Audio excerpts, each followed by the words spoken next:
My sister called me screaming at 2 in the morning. Your husband had a terrible accident. He is in surgery. Come to St. Jude Hospital right now. I froze and whispered into the receiver. That cannot be. He is sleeping right beside me. But when I arrived at the emergency room, my heart stopped when I saw what my family was desperately trying to hide. My name is Lauren, 33 years old, and I work as a senior forensic accountant for a top-tier financial investigation firm. Of course, if you asked my parents, Cynthia and Thomas, they would tell you I am just a low-level data entry clerk who barely makes ends meet. They have always preferred the glamorous lies of my younger sister Morgan and her husband Donovan. Before I continue this story, let me know where you are watching from in the comments below. Hit like and subscribe if you have ever had to deal with toxic relatives who completely underestimated your intelligence. You will definitely want to hear how I turned their malicious crime into the ultimate trap. The shrill ring of my cell phone shattered the quiet peace of our bedroom at 2:15 in the morning. I fumbled in the dark, squinting at the bright screen. It was Morgan. We rarely spoke unless she needed money or wanted to brag about her latest luxury vacation, so a call at this hour sent an immediate spike of adrenaline through my veins. I answered, and her frantic, breathless voice flooded the speaker. Lauren, you need to get to St. Jude Hospital right now. David was in a horrific car crash. The doctors just rushed him into emergency surgery. It is bad, Lauren, really bad. Come fast. My blood ran completely cold. The room seemed to spin as panic gripped my chest. I opened my mouth to ask what happened, but the words died in my throat. I turned my head toward the other side of the bed. There was David, my husband of 6 years, a calm and grounded landscape architect who rarely stayed out past 10. He was lying face down on his pillow, snoring softly, completely unharmed, and very much asleep in our home. I stared at his rising and falling chest, my brain struggling to process the absolute absurdity of my sister's hysterical performance. I pulled the phone away from my ear for a second, making sure I had actually answered a real call and was not trapped in some bizarre nightmare. Morgan was still putting on an award-winning show on the other end, producing fake sobs and demanding to know how fast I could get there. I did not hang up. I did not tell her David was safely in bed next to me. Instead, a cold, sharp realization washed over me. Morgan was not playing a prank. She was executing a calculated scheme. My mind instantly flashed back to a situation 5 years ago. Morgan had stolen my mail, intercepted a credit card offer, and forged my signature to open an account in my name. She maxed it out in 3 days to buy a limited edition designer handbag she paraded around at country club brunches. When the collection agency called me, I was furious and threatened to call the police. But my mother, Cynthia, stepped in immediately. She cried, manipulated, and ultimately forced me to absorb the debt, claiming I was being a selfish, jealous sibling who wanted to ruin my sister's bright future over a silly little mistake. That silly little mistake took me 2 years to pay off, and it taught me a valuable lesson. My sister was capable of committing serious fraud without a single ounce of remorse, and my parents would always shield her from the consequences. So sitting in the dark bedroom with my husband safely asleep beside me, I knew exactly what I had to do. Morgan was up to something massive, something illegal, and if I called her out over the phone, she would just hang up and find a way to cover her tracks. I needed to catch her red-handed. "Okay," I said, forcing my voice to tremble, faking the panic she expected to hear. "I am leaving right now. I will be there in 20 minutes. I ended the call and quietly slipped out of bed. I gently shook David's shoulder. He stirred, blinking sleepily in the dim light. I told him Morgan just called with a crazy story and I needed to go down to the hospital to see what kind of scam she was pulling. David immediately wanted to come with me, his protective instincts kicking in, but I told him to stay put, keep the doors locked, and not answer his phone. If Morgan or my parents knew he was fine, they would change their story before I could gather the evidence I needed. I threw on some sweatpants and a thick coat, grabbed my car keys, and drove through the deserted city streets. My mind worked frantically, piecing together the puzzle. Morgan was married to Donovan, a smooth-talking African-American man who claimed to be a luxury real estate entrepreneur. Donovan always wore tailored Italian suits, drove a flashy sports car, and talked loudly about his multi-million-dollar investment funds. Yet, as a forensic accountant, I had always noticed the glaring inconsistencies in his lifestyle. The expensive dinners were always paid for with different corporate credit cards, and he constantly pressured our parents' wealthy friends for bridge loans. If Donovan and Morgan were involved in a hospital emergency at 2 in the morning, and they were desperately trying to use David's name, it meant only one thing. Someone needed medical care, and they needed my husband's spotless medical insurance to pay for it. I pulled into the parking lot of St. Jude Hospital, my grip tight on the steering wheel. The automatic doors of the emergency room slid open, the harsh fluorescent lights blinding me for a second. I braced myself for the performance of a lifetime. I expected to find my sister in tears, pacing the waiting room, acting like a distraught family member. Instead, I spotted Morgan standing near the billing counter. She was fully dressed in designer clothes, her makeup perfect, not a single tear in sight. Her face was completely cold and calculating. She saw me walk through the doors. She did not run to hug me. She did not offer a word of comfort about my supposedly dying husband. Instead, she grabbed a thick stack of medical intake forms from the counter, marched straight toward me, and shoved a blue ink pen directly into my chest. "Sign the guarantor form for the patient's wife," Morgan ordered. Her voice lacked any trace of the hysteria she had used on the phone. "Your corporate platinum health insurance covers 100% of major surgeries, right? Sign it fast so the doctor can operate." I looked down at the clipboard she had jammed against my chest. The bold black letters at the top of the hospital intake form seemed to scream at me. Patient name, David Collins. Right below that, neatly printed in blue ink, was my husband's actual social security number. My blood boiled. This was not just a desperate lie to get me out of bed. This was a calculated federal crime. In my line of work as a forensic accountant, I stare at forged documents for a living. I track money laundering, wire fraud, and identity theft. I know exactly what it looks like when a criminal tries to bypass the financial system. The penalty for medical identity theft includes massive fines and years behind bars. I have helped send corrupt executives to federal prison for exactly this kind of paperwork.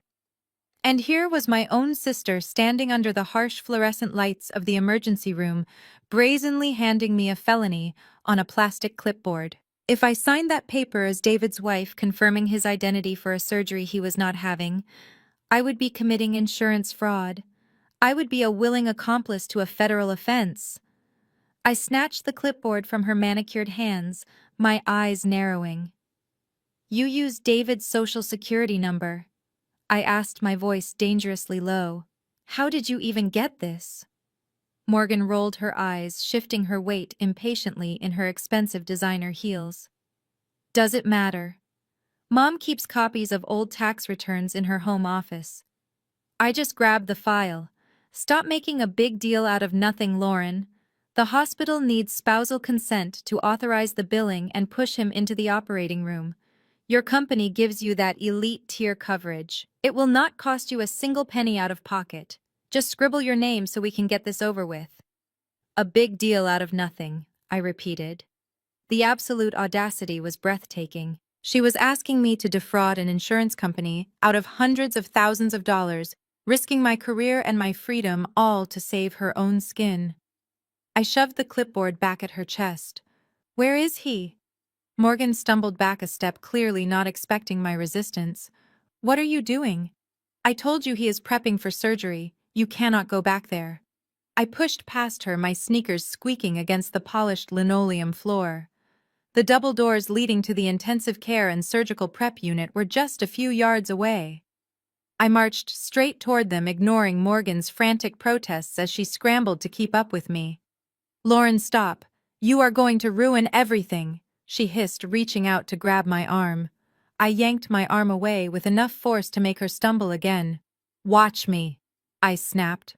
I pushed through the heavy wooden doors and scanned the row of glass-walled recovery rooms. The nurse's station was busy, alarms beeping and machines humming, creating a chaotic symphony that perfectly matched the rage building inside me. I walked down the sterile white corridor, checking the digital monitors above each door. Finally, I saw it. Room 4. The digital display proudly read, Collins David. I stepped up to the large observation window and looked inside. A man was lying unconscious on the hospital bed, hooked up to a ventilator and several intravenous drips. His head was heavily wrapped in thick white bandages, obscuring his facial features completely. A rigid cervical collar braced his neck, and a heavy cast encased his left leg. The heart monitor beeped in a steady, agonizing rhythm. If you just glanced quickly, you might assume it was a terrible tragedy. But I did not glance quickly. I am trained to look at the details. My husband David is a landscape architect who spends his days working outside under the sun. He is a white man with a farmer's tan and calloused hands. The man lying in that bed, despite the bandages covering his face, had deep dark brown skin. His right arm resting outside the thin hospital blanket was completely exposed. Thick, intricate tattoos wrapped around his bicep and forearm. I recognized those tattoos instantly. They featured a flashy, stylized skyline of luxury real estate properties and a massive lion head on his shoulder. It was the exact sleeve of ink Donovan loved to show off when he wore his custom-tailored polo shirts to my parents' house. I stared at the heavy gold chain resting on the bedside table inside a plastic patient belongings bag. It was Donovan's signature chain. There was absolutely no mistaking it. The man lying in room 4, about to receive an incredibly expensive life-saving surgery under my husband's name, was Donovan, my African-American brother-in-law. The man who claimed to be a multi-million-dollar luxury real estate developer was currently committing criminal fraud because he could not afford to pay his own hospital bills. I stood frozen, staring at the sheer insanity of the situation. They had brought Donovan into the emergency room, slapped David's identity on him, and hoped the chaotic, overworked emergency staff would just process the paperwork without asking too many questions. They were banking on my absolute compliance to seal the deal and foot the bill. Morgan stepped up right next to me. She looked through the glass, then turned her face toward mine. The mask of the grieving family member was completely gone. Her features were twisted into a snarl of desperate entitlement. "You see him," she whispered harshly, checking over her shoulder to make sure no nurses were listening. "He crashed his car. It is a massive disaster. He needs this surgery immediately." I slowly turned my head to look at her. "That is Donovan's," I stated clearly, letting the reality of her crime hang in the heavy air between us. "You stole my husband's identity to admit Donovan. Keep your voice down." Morgan snapped her perfectly manicured nails, digging into my forearm. Donovan was driving a sports car he just leased. He had a few drinks. He crashed into a concrete barrier. He does not have premium health insurance, Lauren. His business is going through a transitional phase right now. If we admit him under his own name, he will be buried in $500,000 of medical debt. The hospital will garnish his business accounts. So your solution is to commit federal fraud?" I asked, shaking off her hand in disgust. "You want me to commit federal fraud to save your husband from his own drunk driving accident?" Morgan gritted her teeth. Her eyes flared with that familiar toxic rage she always used when she did not get her way. She leaned in close, her breath hot against my cheek. "He is in the middle of securing funding for a massive luxury condo project. If his investors find out he was driving drunk, crashed an uninsured car, and is drowning in medical debt, they will pull out. His reputation will be ruined. Mom and Dad would be devastated if Donovan lost his business. They have been bragging about him to the entire golf club. You owe it to the family to protect him." She shoved the pen back toward my hand. "Sign the paper, Lauren. Are you seriously going to stand there and watch your brother-in-law die over a technicality?" Before I could even formulate a proper response to Morgan's absolute insanity, the heavy double doors of the waiting area burst open.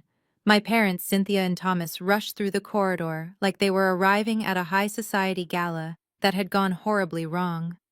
My father was still wearing his expensive golf club pullover, his face flushed red with exertion and pure panic. My mother trailed closely behind him, clutching her designer purse, her eyes darting around the emergency room until they landed on us. I honestly expected them to be horrified. A small foolish part of my brain thought that surely my parents would draw the line at federal identity theft. I thought they would slap the clipboard out of Morgan's hands, demand to know what she was thinking, and fix this mess. Instead, Thomas marched straight up to me, his chest heaving, and pointed a thick, accusatory finger directly at my face. "Sign the paper right now, Lauren." My father barked, his voice echoing slightly in the sterile hospital hallway. He did not ask if I was okay. He did not ask if David was actually hurt. He went straight to the protection of his golden son-in-law. "Do you have any idea what is at stake here?" Thomas continued, lowering his voice to a harsh, aggressive whisper so the nursing staff would not hear. Donovan was driving an unregistered Porsche. He hit a concrete median at 80 miles an hour. He has been drinking. If the police run his actual name, or if this gets out to his investors, his entire career is completely over. He is raising capital for a $30 million real estate project next week. We cannot let a DUI and an uninsured car crash destroy the reputation he has built for this family. I stared at my father, utterly disgusted by the words coming out of his mouth. "You want me to commit a felony to cover up his drunk driving?" I asked, my voice dangerously steady. "He could have killed someone tonight. He is committing medical identity theft, and you are actually defending him." My father scoffed, waving his hand dismissively as if federal laws were merely minor inconveniences meant only for the lower classes. "It is just paperwork. Stop being so dramatic and do what is best for the family for once in your life." Before I could step back, my mother lunged forward. Cynthia grabbed my upper arm, her manicured acrylic nails digging painfully into my skin through the fabric of my winter coat. Her eyes were wild, filled with that familiar toxic mix of entitlement and rage she always reserved exclusively for me. "Your husband is just a guy who plants bushes for a living."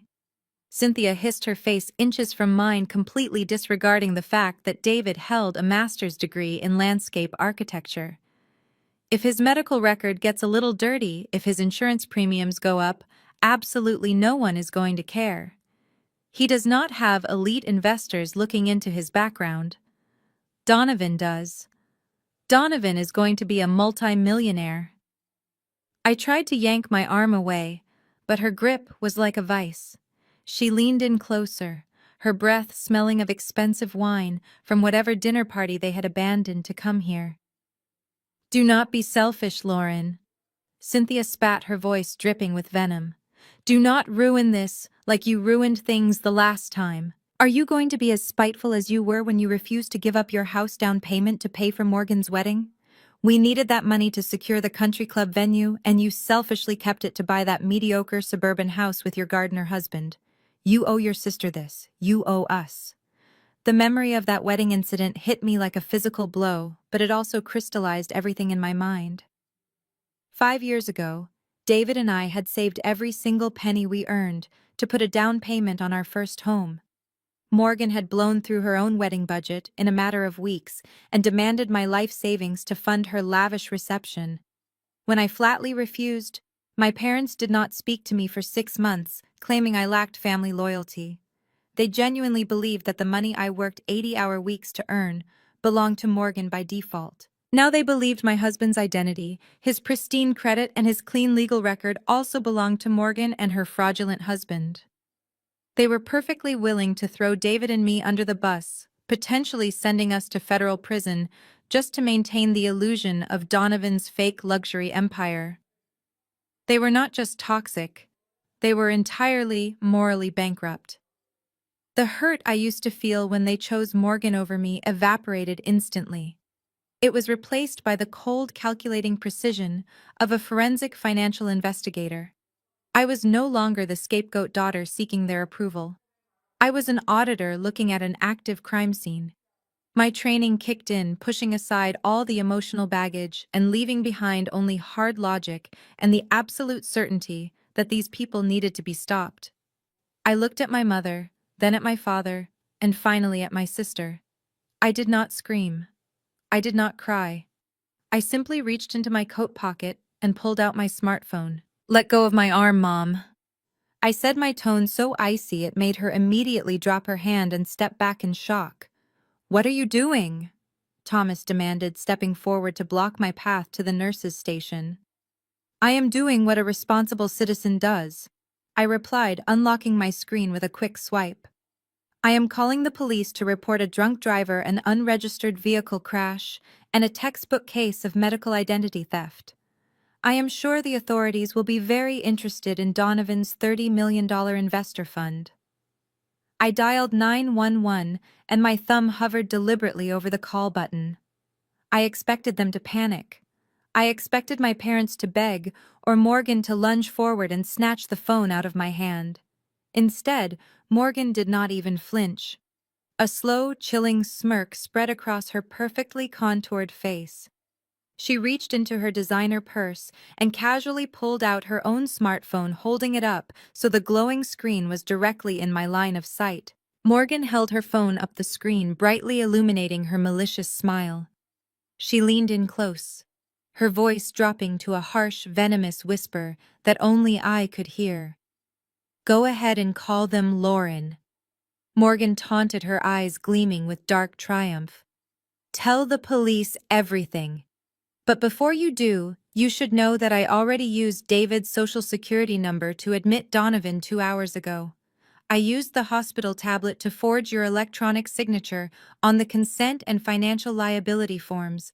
The paperwork is completely finalized and stamped in their system. My parents stood right behind her, their chests puffing out with pride, as if Morgan had just negotiated a brilliant corporate merger instead of committing a federal felony. Morgan took a step closer, invading my personal space. If you call the cops now and claim identity theft, it becomes your word against mine.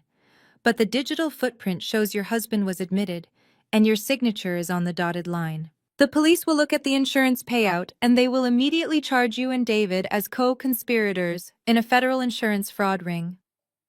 You will lose your supposedly pristine career. David will lose his business. You have absolutely no way out, big sister.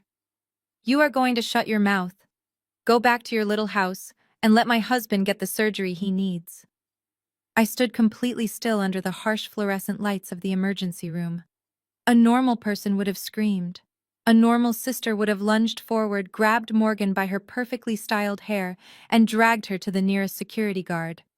I could feel the adrenaline pumping through my veins, urging me to fight back, to tear their smug expressions right off their faces. But I am not just a normal person. I am a senior forensic financial investigator. My entire career is built on dismantling complex webs of deception, tracing offshore accounts, and sending arrogant white-collar criminals to federal prison. As I looked at my sister, my mother, and my father, I did not see family members anymore. I saw a criminal enterprise, and more importantly, I saw a massive, glaring vulnerability. If Donovan was truly on the verge of securing $30 million for a luxury real estate fund, he could easily afford to pay for this surgery out of pocket, even without insurance. He could have hired private physicians. He could have written a check. The fact that Morgan was willing to risk federal prison to steal my husband's medical benefits meant they were completely broke. It meant Donovan's entire empire was a fabricated illusion. Calling the local police tonight would lead to a messy, chaotic domestic dispute. Morgan would cry. My parents would hire expensive defense attorneys using whatever credit they had left. The local cops might even dismiss it as a civil family matter regarding insurance confusion. Donovan would likely get a slap on the wrist, a misdemeanor, and walk away to continue his scams. I did not want a slap on the wrist. I wanted them utterly destroyed. I wanted the FBI and the IRS tearing their lives apart piece by piece. To do that, I needed to dig up the roots of whatever massive financial crime Donovan was currently hiding. I needed access to his banking records, his corporate filings, and his investor lists. I needed them to feel safe and victorious, so they would drop their guard. I looked at the three of them. They were practically vibrating with arrogant satisfaction, completely convinced they had trapped me in a corner. I slowly lowered my hand. I slid my smartphone back into my deep coat pocket. The silence in the hallway was thick and heavy, broken only by the distant hum of hospital machinery. I looked Morgan dead in the eyes. I did not yell. I did not shed a single tear. I gave her one slow, deliberate nod. Without uttering a single word, I turned my back on my family. I walked away from the intensive care unit, my sneakers making soft sounds against the polished floor. I pushed through the emergency room exit doors and stepped out into the freezing night air. The cold wind hit my face, but I felt incredibly calm. The kind of calm that comes right before a devastating storm. I walked to my car, unlocked the door, and slid into the driver's seat. I gripped the steering wheel, taking a deep, steadying breath. They thought they had won. They truly believed they had outsmarted a woman who spends 40 hours a week auditing corporate embezzlement rings. They had just handed me the key to their destruction, and they were too ignorant to realize it. The drive back to my house was a blur of calculating thoughts and strategic planning. I mentally mapped out the databases I would need to access tomorrow. I categorized the federal statutes they had violated: medical identity theft, wire fraud, forgery, conspiracy to commit insurance fraud. It was a beautiful list, and I was going to ensure the prosecution had an airtight case. When I pulled into my driveway, the house was dark and quiet. I unlocked the front door and stepped inside. David was awake, sitting on the edge of the couch in the living room with the reading lamp turned on. His face was etched with worry. He stood up the second I walked in. "What happened?" he asked, his voice thick with concern. "Is everyone alive? What kind of scam is Morgan running this time?" I took off my coat and hung it on the rack. I walked over to my husband, a man who worked hard, paid his taxes, and never asked for anything he did not earn. I looked into his honest eyes and knew I had to play this carefully. If I told David they stole his social security number tonight, his protective nature would take over. He would drive straight back to that hospital and throw a punch that could land him in jail. Donovan crashed his leased sports car, I said, keeping my voice level and soothing. He was driving drunk. Morgan wanted me to help them cover it up from the police. I refused and walked out. David let out a heavy sigh, running a hand over his face. Of course she did. That guy is a walking disaster. Are they going to be okay? They will get exactly what they deserve. I replied, stepping forward to wrap my arms around him.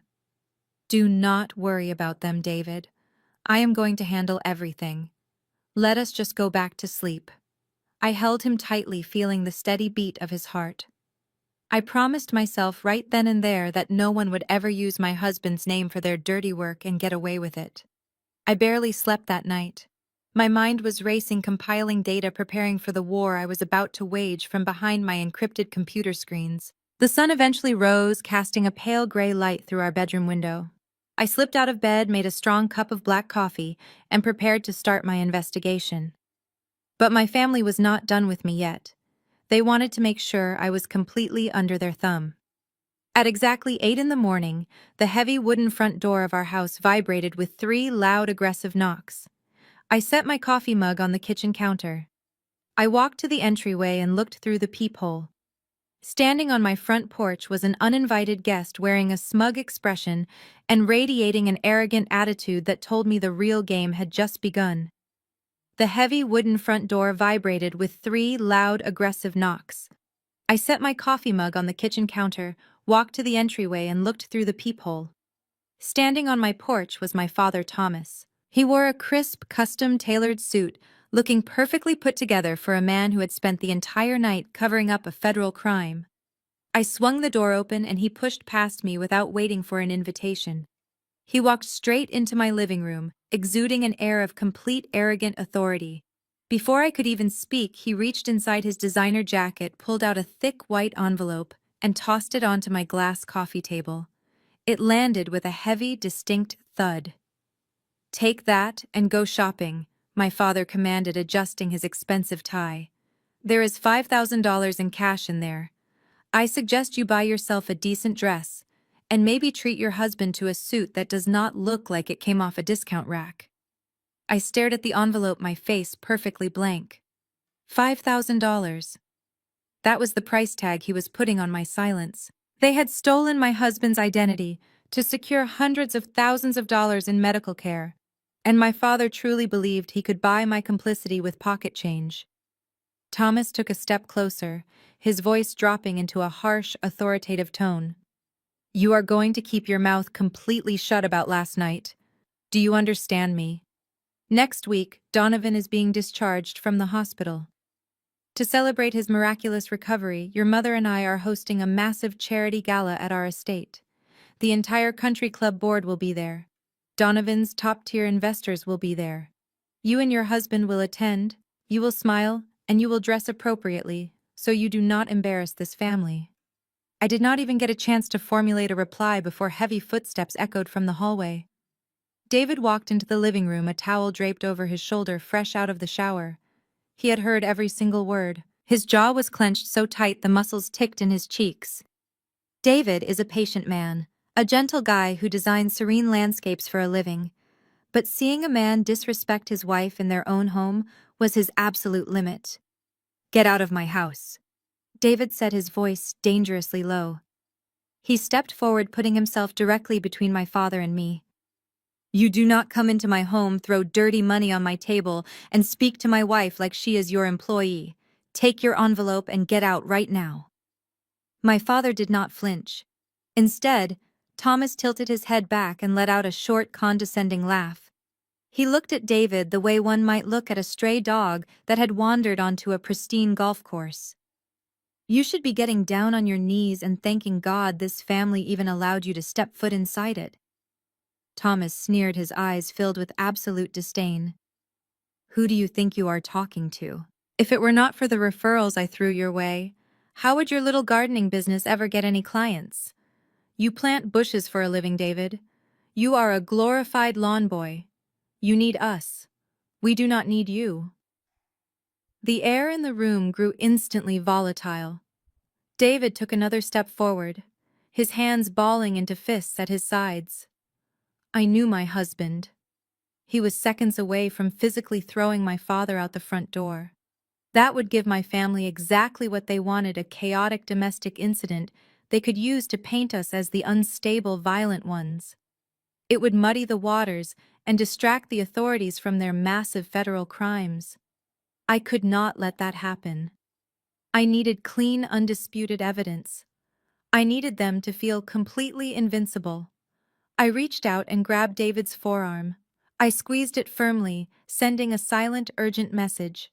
He looked back at me, his eyes full of confusion and betrayal, wondering why I was stopping him. I stepped around my husband and picked up the white envelope from the coffee table.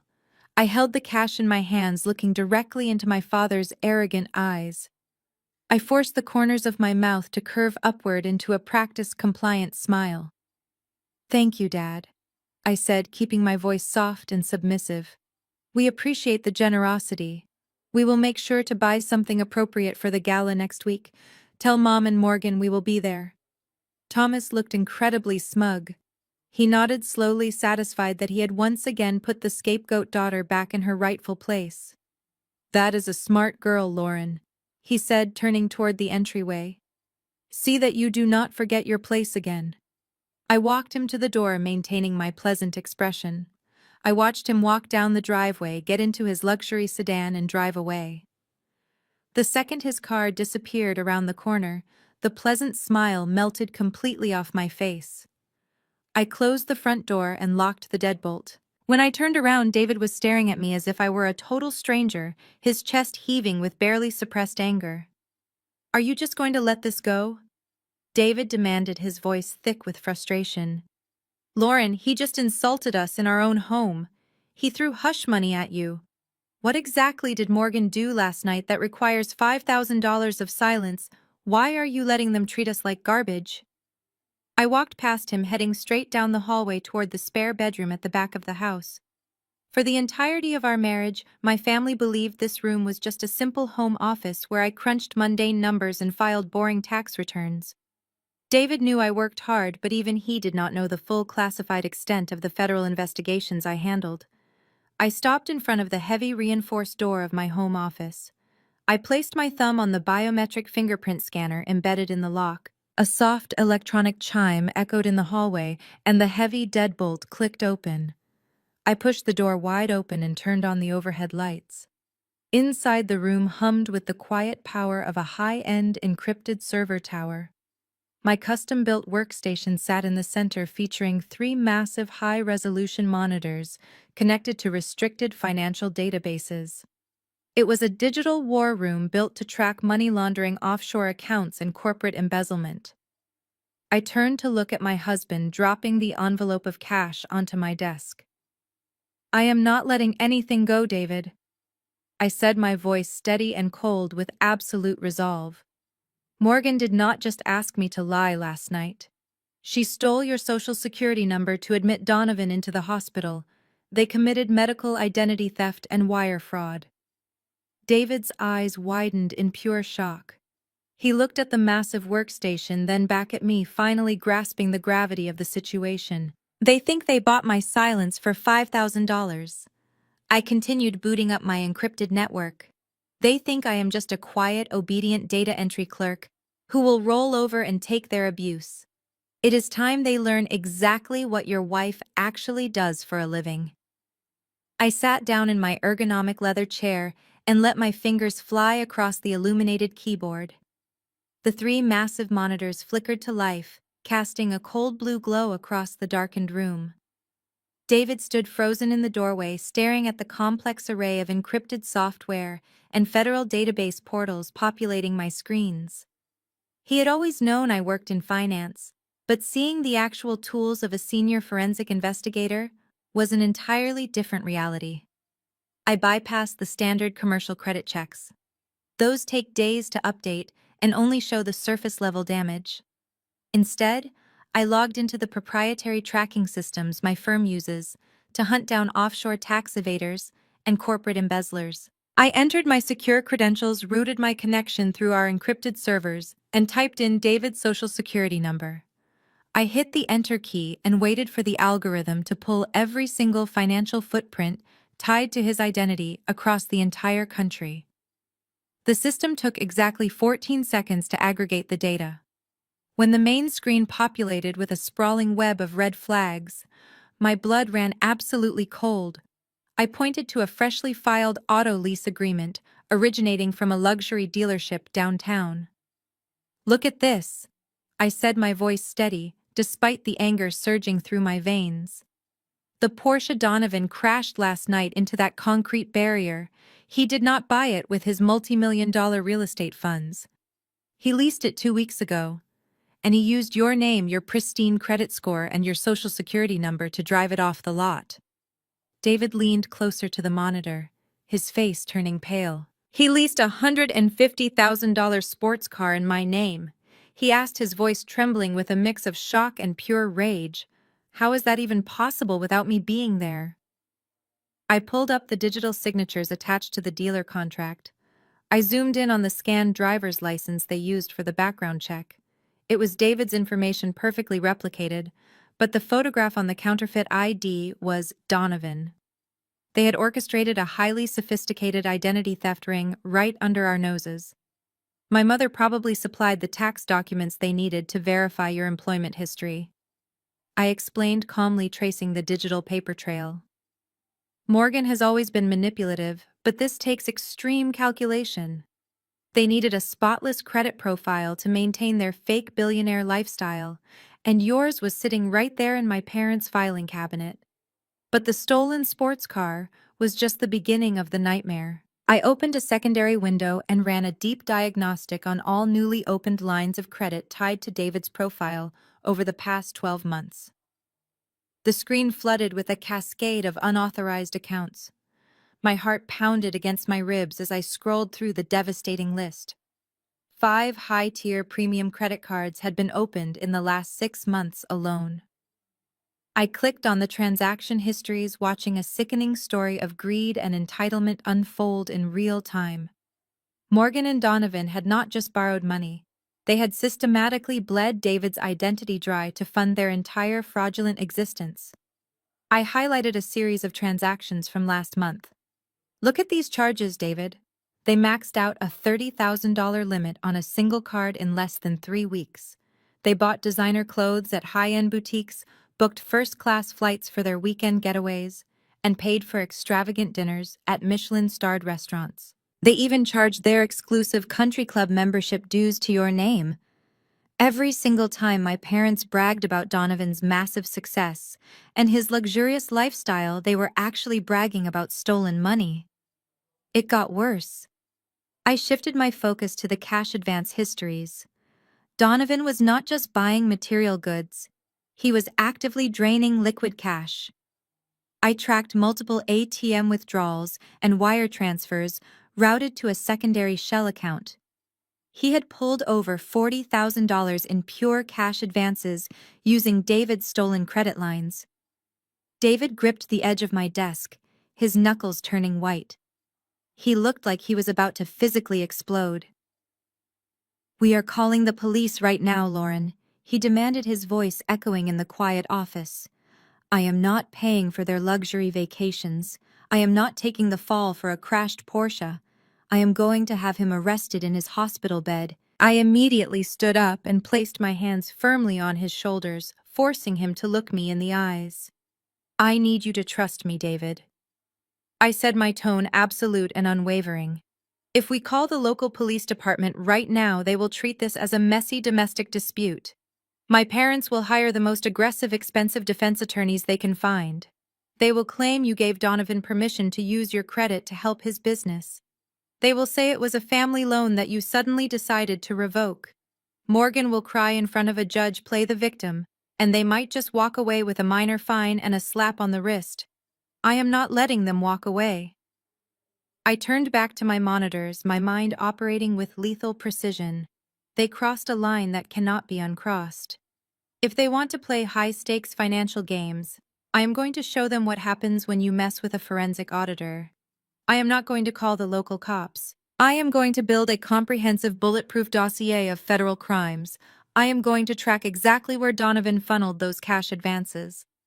I am going to dismantle his fake real estate empire, expose his investors, and hand-wrap this entire criminal enterprise for the FBI and the IRS. When I am done with them, they will not just lose their country club memberships. They will lose their freedom. I cracked my knuckles and typed a new command into the terminal, initiating a deep dive into Donovan's corporate filings. I needed to see the exact structure of his supposed luxury real estate fund to understand how he was washing the stolen money. The progress bar on my screen slowly filled as the federal database compiled the records. The silence in the room was thick with anticipation. Suddenly, the sharp, piercing sound of our front doorbell shattered the quiet concentration of the house. David and I both jumped. I quickly switched one of my monitors to the exterior security camera feed. Standing on our front porch was a man we had never seen before. He wore a cheap suit and held a thick, intimidating manila envelope firmly in his hands. He reached out and pressed the doorbell a second time, looking highly impatient. I zoomed the camera in on the envelope. Printed across the front in bold red ink were the words, "Urgent legal matter." It was a process server, and he was standing at our door loudly demanding that David come outside. I watched the high-definition security feed as the man in the cheap gray suit pressed our doorbell a third consecutive time. David let out a sharp breath that sounded more like a low growl and marched straight down the hallway. I followed closely behind him, my analytical mind already bracing for whatever legal grenade my toxic family had just tossed onto our front porch. David yanked the heavy wooden door open, his posture rigid and defensive. The man on the porch did not ask for a name. He did not offer a polite greeting. He simply shoved a thick, heavily sealed manila envelope directly against David's chest. "You have been served," the man stated with absolute mechanical flatness. Without another word, he turned on his heel and walked briskly back to his unmarked sedan parked on the street. David tore open the tight seal of the envelope, pulling out a dense stack of legal documents. I watched his eyes scan the bold print on the top page, his expression shifting rapidly from raw anger to absolute paralyzing horror. He handed the papers to me, his hands physically shaking with a mix of rage and disbelief. It was a formal civil lawsuit from a highly aggressive predatory commercial debt collection agency. The plaintiff was suing David for a defaulted business loan. The principal amount listed in bold black ink was $150,000. I took the papers and read through the filing details with cold, clinical precision. The loan had been taken out exactly 8 months ago. The application was processed strictly using David's stolen Social Security number, his previously immaculate credit history, and a meticulously falsified digital signature. But what truly caught my attention was the default date. The very first missed payment aligned perfectly with the exact week Morgan and Donovan started demanding that we attend their upcoming charity gala and pretend our family dynamic was flawlessly perfect. This was not just reckless, impulsive spending by an out-of-control brother-in-law. This was calculated, premeditated blackmail. They deliberately let a massive, high-interest commercial loan go into default under my husband's name. They knew the collection agency would file a lawsuit.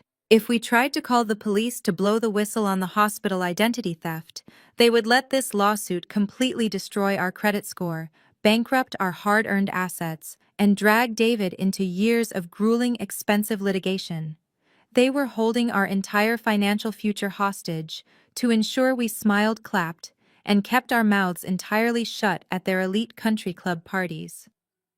David began pacing the hardwood floor of the living room, running his hands furiously through his hair.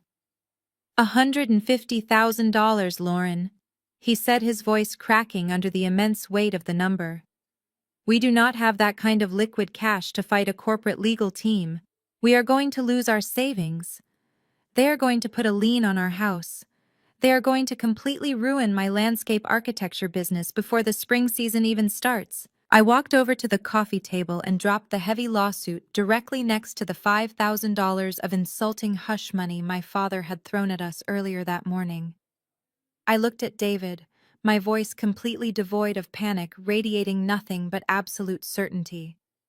They are not taking our house, David, I told him, holding his panicked gaze. And they are certainly not ruining your business. They just made a fatal, arrogant miscalculation. They brought a fraudulent financial lawsuit into the home of a senior forensic investigator. I grabbed his hand and led him straight back into my secure home office, locking the reinforced door behind us. I sat down at my workstation and cracked my knuckles. The anger I felt was no longer a hot, chaotic, emotional mess. It was a cold, laser-focused weapon. If Donovan wanted to play a high-stakes game of financial warfare, I was going to show him exactly how a federal auditor dismantles an opponent brick by brick. I pulled up the commercial loan documents on my encrypted server and immediately cross-referenced the banking routing numbers listed in the lawsuit. I needed to see exactly how Donovan was moving the money he stole. My fingers flew across the illuminated keyboard, pulling deeply buried bank statements, offshore wire transfer logs, and hidden digital payment trails. I effortlessly bypassed the standard commercial security walls, digging straight into the dark financial ecosystem Donovan had built over the last 2 years. For several intense hours, the only sound in the room was the rapid, rhythmic clicking of my keyboard and David's steady, anxious breathing behind my chair. I meticulously traced every single dollar that flowed in and out of the shell accounts tied to Donovan's supposed luxury real estate firm. I looked at how he strategically paid the absolute minimum balances on the stolen credit cards to keep them active just long enough to max them out again. I tracked the flow of the $150,000, watching it bounce through 3 different intermediary banks before landing in a private account. But then my custom tracking algorithm flagged a massive, glaring anomaly. It was a pattern so incredibly reckless and brazen that it made me stop typing completely. I leaned closer to the center monitor, my eyes scanning the data streams. Donovan was making massive, irregular cash deposits into his primary checking account to cover his lavish lifestyle, his expensive tailored suits, and his leased sports cars. But that money was not coming from legitimate property sales. It was not coming from commercial real estate revenue or vetted institutional investors. I aggressively traced the origin of the incoming wire transfers. The names attached to the routing numbers flashed across my screen one by one. Harrison Caldwell, Preston Montgomery, Edward Kensington. My heart pounded against my ribs. I recognized every single one of those names. They were the wealthy elite members of my parents' exclusive country club. They were my father's regular golf buddies and my mother's high society friends. Donovan was taking personal direct wire transfers straight from their private retirement and investment accounts. I commanded the software to zoom in on the complex transaction map, connecting the dots across my 3 massive screens. A terrifying, monumental truth emerged from the tangled web of data. I checked the state registry for building permits. 0 results. I checked the municipal zoning board for commercial development contracts. 0 results. There were no luxury condominiums being built. There were no commercial real estate acquisitions. There were no construction contracts whatsoever. Donovan's highly praised $30 million real estate empire was completely entirely fake. He was not a brilliant developer. He was a charismatic predator running a massive catastrophic financial scheme, and my parents' wealthy friends were his primary unsuspecting targets. I pointed at the cascading numbers on my center monitor, my voice dropping to a harsh whisper.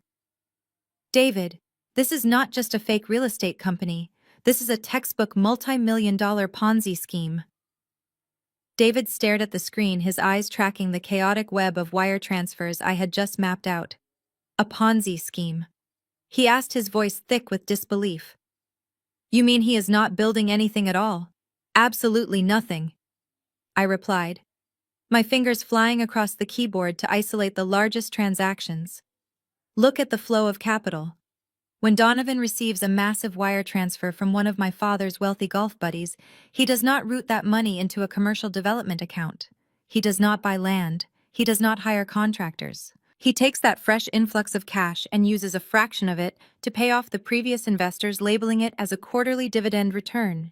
He creates the absolute illusion of a highly profitable, thriving enterprise.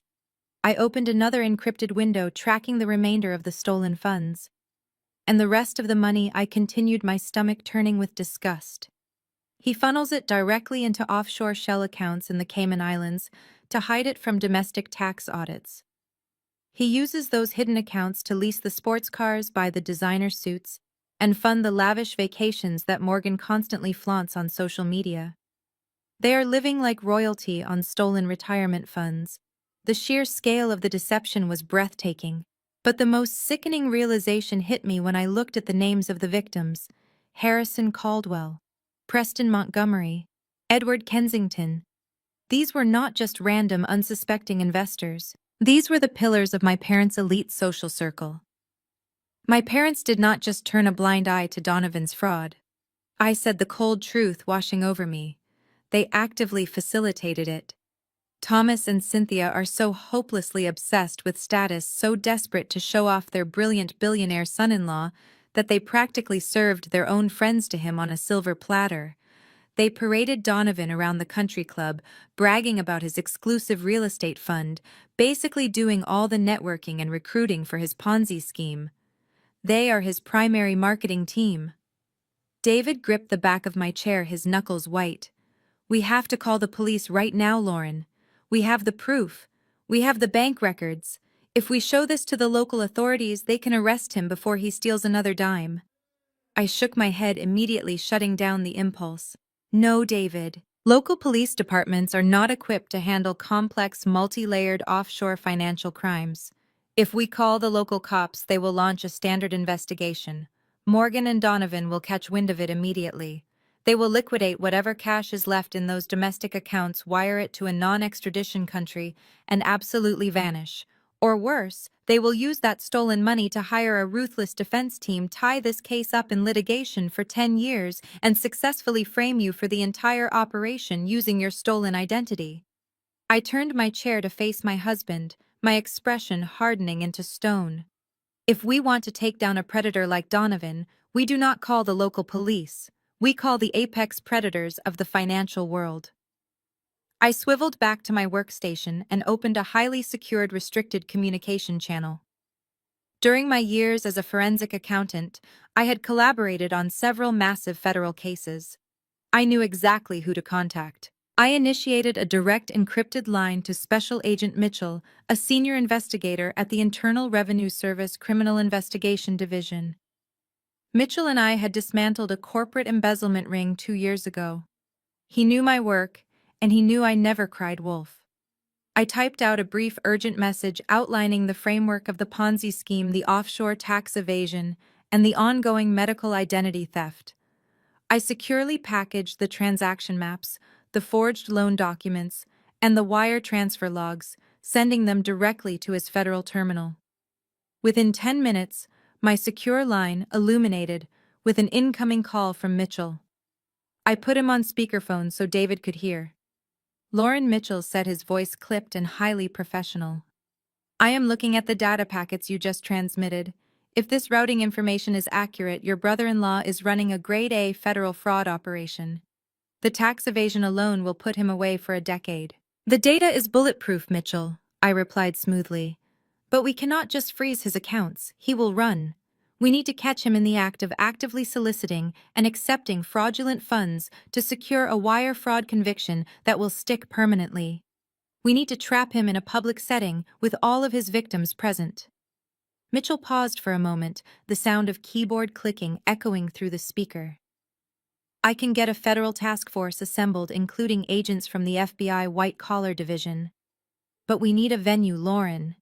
We need a specific event where he is actively pitching this fake fund to investors across state lines. I looked at the $5,000 in hush money my father had thrown on our coffee table earlier that morning. A cold, razor-sharp smile touched my lips. I think I have the perfect venue, I told the federal agent.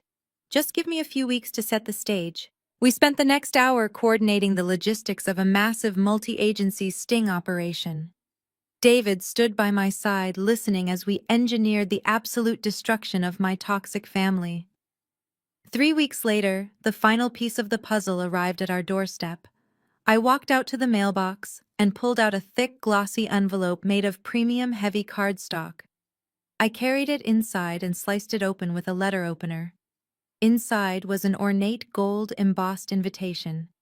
It requested our presence at an exclusive fundraising gala hosted at the sprawling estate of Thomas and Cynthia. The elegant cursive text announced that the lavish event was being held to celebrate Donovan's miraculous recovery from his tragic accident and to officially launch the highly anticipated second phase of his luxury real estate investment fund. I stared at the invitation, my smile widening into something genuinely dangerous. The trap was perfectly set, and my arrogant family was blindly walking right into it. The night of the gala arrived with a crisp, biting chill in the winter air. David and I pulled up to the sprawling iron-gated entrance of my parents' suburban estate. The massive circular driveway was already jammed with an endless parade of luxury vehicles. Valets in crisp white shirts were rushing frantically to park imported sports cars and sleek black sedans. The entire property was illuminated by dramatic theatrical landscaping lights, casting a golden artificial glow over the manicured lawns.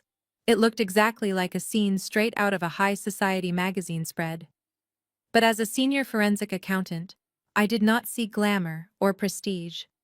I saw an active multi-million-dollar crime scene funded entirely by stolen retirement accounts, wire fraud, and identity theft. I took a deep, steadying breath, smoothing down the fabric of my tailored navy dress, and stepped out of the car. David walked closely beside me, his hand resting warmly on the small of my back. His presence a steady grounding force amidst the absolute circus of my toxic family. We barely made it past the grand marble foyer before my mother intercepted us like a heavily armed guard. Cynthia materialized from a crowd of wealthy guests holding a crystal flute of expensive champagne. She wore an extravagant floor-length sequined gown that sparkled aggressively under the massive crystal chandelier. Her eyes raked over my simple, elegant dress with undisguised bitter contempt. I explicitly told you to buy something appropriate with that cash your father gave you, Lauren. Cynthia hissed, stepping directly into my path to physically block me from entering the main ballroom. Did you find that boring little outfit on a clearance rack at a discount outlet? You look like you are heading to a dull corporate board meeting, not a luxury fundraising gala. David stiffened beside me, his jaw clenching, but I squeezed his hand tightly, signaling him to stand down and stick to the plan. Cynthia leaned in closer, her expensive perfume suffocating the air between us, her voice dropping to a harsh, commanding whisper. The local business press is here tonight taking photos for the society pages. Do not embarrass this family with your pathetic middle-class aesthetic. I want you and your gardener husband to stay entirely away from the media area. Go stand by the buffet in the back, keep your mouths shut, and do not even think about speaking to Donovan's VIP investors. I offered her a perfectly polite, completely hollow smile. Of course, Mom, I replied smoothly, my voice devoid of any emotion. We would hate to ruin your perfect, highly curated pictures. She gave me one last look of utter disgust before turning on her heel to greet a group of wealthy country club wives, her fake dazzling smile instantly returning to her face. David and I walked into the main ballroom, and the sheer scale of the fraudulent operation was breathtaking. An elegant string quartet played classical music in the corner. Waiters in tailored vests carried silver trays of caviar and vintage champagne through the crowd. In the absolute center of the room, surrounded by an eager, fawning crowd of elite investors, sat Donovan. He was positioned in a top-of-the-line motorized leather wheelchair, playing the role of the brave, tragic survivor to absolute perfection. His leg was propped up in a pristine white cast, and he wore a custom-tailored suit jacket draped meticulously over his shoulders to accommodate his medical bandages. He was laughing warmly, telling heroic, entirely fabricated stories about swerving his sports car to avoid hitting a stray animal on the dark highway. He completely omitted the fact that he was driving a stolen, unregistered Porsche while heavily intoxicated, and that the hospital bill for his tragic injuries was currently sitting under my husband's stolen Social Security number. The wealthy guests were practically throwing their sympathy and their thick checkbooks directly into his lap. As I watched this sickening theatrical display of manipulation, Morgan suddenly glided past me. She was draped in a breathtaking crimson silk dress that clung perfectly to her figure, a dress undoubtedly purchased with David's stolen credit line. She held a full glass of dark red wine. As she brushed past my shoulder, she deliberately tilted her wrist. A heavy splash of Merlot cascaded directly onto the front of my tailored navy dress, leaving a massive, glaring stain rapidly spreading across the fabric. Oops, my mistake. Morgan laughed loudly, her voice piercing the ambient noise of the room, ensuring several nearby guests turned around to watch my public humiliation. Her eyes gleamed with that familiar, predatory malice she had honed since childhood. This feels exactly like the time I accidentally tripped and tore your senior prom dress right before your date arrived in high school, does it not? You just have such incredibly bad luck, big sister. She smirked, crossing her arms, waiting for me to cry, to yell, or to run out of the room in tears, just like I did when we were vulnerable teenagers. She wanted to break me down and put me right back in my place as the designated family punching bag. What Morgan did not know, what her arrogant, parasitic mind could not possibly comprehend, was that the sleek black leather clutch I was gripping tightly in my right hand contained an encrypted military-grade flash drive. That tiny digital device held the comprehensive, irrefutable dossiers I had prepared exclusively for the Federal Bureau of Investigation and the Internal Revenue Service. It contained every forged loan document, every offshore wire transfer routing number, and the absolute concrete proof of her massive federal crimes. She was standing there gloating about ruining my cheap dress, completely unaware that I was holding the exact instrument that was going to send her to a federal penitentiary for the next decade. I did not flinch. I did not shed a single tear. I did not give her the satisfaction of a reaction. I calmly picked up a white cloth napkin from a passing waiter's tray and blotted the spilled wine from my dress with slow, deliberate precision. I dropped the stained napkin onto a side table, locked my eyes onto the center of the room, and walked straight toward Donovan and his crowd of millionaire investors. I walked straight toward the center of the grand ballroom, ignoring the hushed whispers of the wealthy guests, who noticed the glaring red wine stain on my dress. I let my shoulders slump just a fraction. I adjusted my posture to look exactly like the defeated, desperate woman they all believed me to be. Donovan was holding court from his luxurious leather wheelchair surrounded by men in tailored tuxedos and women dripping in diamonds. He was right in the middle of a charismatic pitch to Harrison Caldwell, one of my father's wealthiest golf partners. I stopped at the edge of his inner circle and waited for a lull in the conversation. When Donovan paused to take a sip of his sparkling water, I stepped forward. I made sure my hands were trembling slightly as I clutched my small black purse. "Donovan," I said, keeping my voice soft, hesitant, and laced with absolute desperation. "I am so sorry to interrupt your important conversations, but I really need to ask you for a massive favor." Donovan turned his head, his eyes scanning my stained dress with poorly concealed disgust. The wealthy investors surrounding him fell silent, watching the awkward family interaction unfold. Donovan clearly relished the audience. He sat up straighter in his wheelchair, puffing out his chest, ready to play the benevolent, successful billionaire relative. "What is it, Lauren?" he asked, his tone dripping with extreme condescension. "As you can see, I am in the middle of securing capital for Phase 2 of my luxury condominium project. Time is money." I looked down at the polished marble floor, playing my role to absolute perfection. "David and I are struggling," I whispered, but I made sure my voice carried clearly enough for Mr. Caldwell and the other VIP guests to hear every single word. "The economy has been so hard on David's landscaping business, and my little bookkeeping job barely covers our mortgage anymore. We are running out of money, Donovan. We managed to scrape together $50,000 from our emergency life savings. It is everything we have left. Please, can you let me invest it into your real estate fund? We desperately need the return on investment just to stay afloat." A heavy silence blanketed the immediate area. I could see the profound pity on the faces of my parents' wealthy friends. But Donovan did not look pitying. He looked absolutely euphoric. The golden son-in-law was finally being begged for financial salvation by the pathetic, struggling older sister. It was the ultimate ego boost. Donovan threw his head back and let out a loud, booming laugh that echoed across the ballroom. He looked around at his elite investors, gesturing toward me with a wide, theatrical sweep of his hand. "Listen to this," Donovan announced, making sure his voice projected to the entire crowd.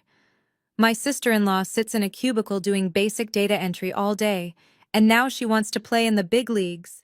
Lauren, you do not know the first thing about high-yield commercial real estate investments. You probably do not even understand how a basic dividend works. My fund usually requires a minimum buy-in of $500,000. Your $50,000 is absolute pocket change." I forced tears to well up in my eyes, biting my lower lip. "Please, Donovan," I begged, letting my voice crack perfectly. "You are our only hope." Donovan soaked in the admiring gazes of the audience. He sighed dramatically, playing the role of the generous, forgiving family patriarch. "Well, I suppose we have to take care of our own," he said, dripping with fake charity. "I will make a special exception for you, Lauren.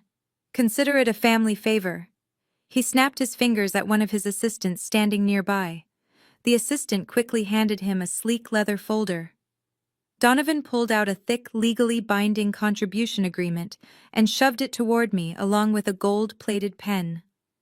"Here is the investment contract," Donovan said, his voice loud and incredibly arrogant. "Read it carefully so you do not get confused by all the big financial words.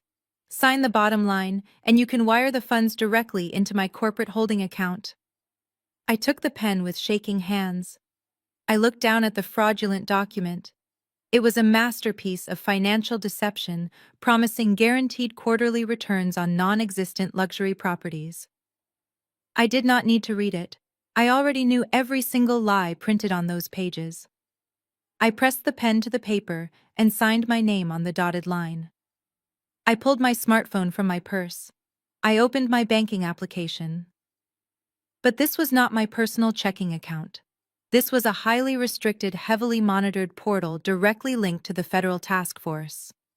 The $50,000 sitting in that account was federal bait money meticulously tracked and cataloged by the Internal Revenue Service and the Federal Bureau of Investigation. I typed in the routing number Donovan had provided on his fraudulent contract.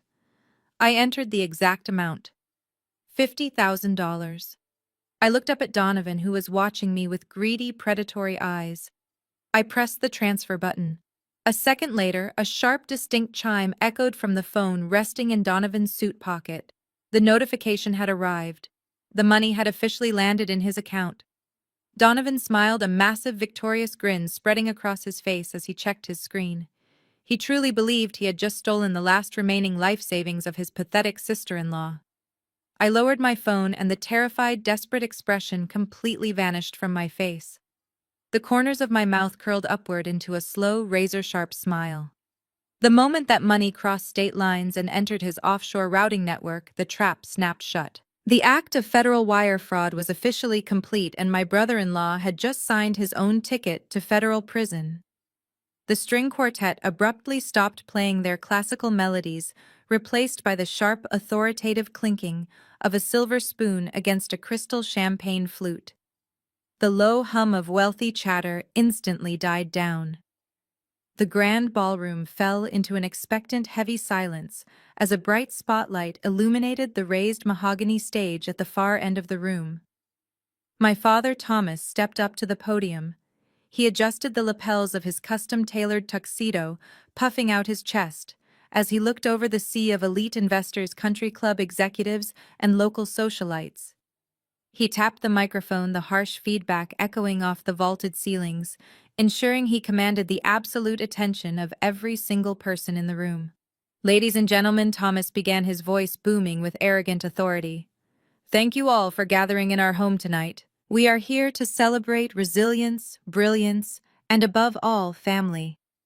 He gestured grandly toward the center of the room where Donovan sat, perfectly positioned in his luxurious leather wheelchair, soaking up the spotlight like a sponge. "Many of you know my son-in-law Donovan." Thomas continued, his tone dripping with profound admiration.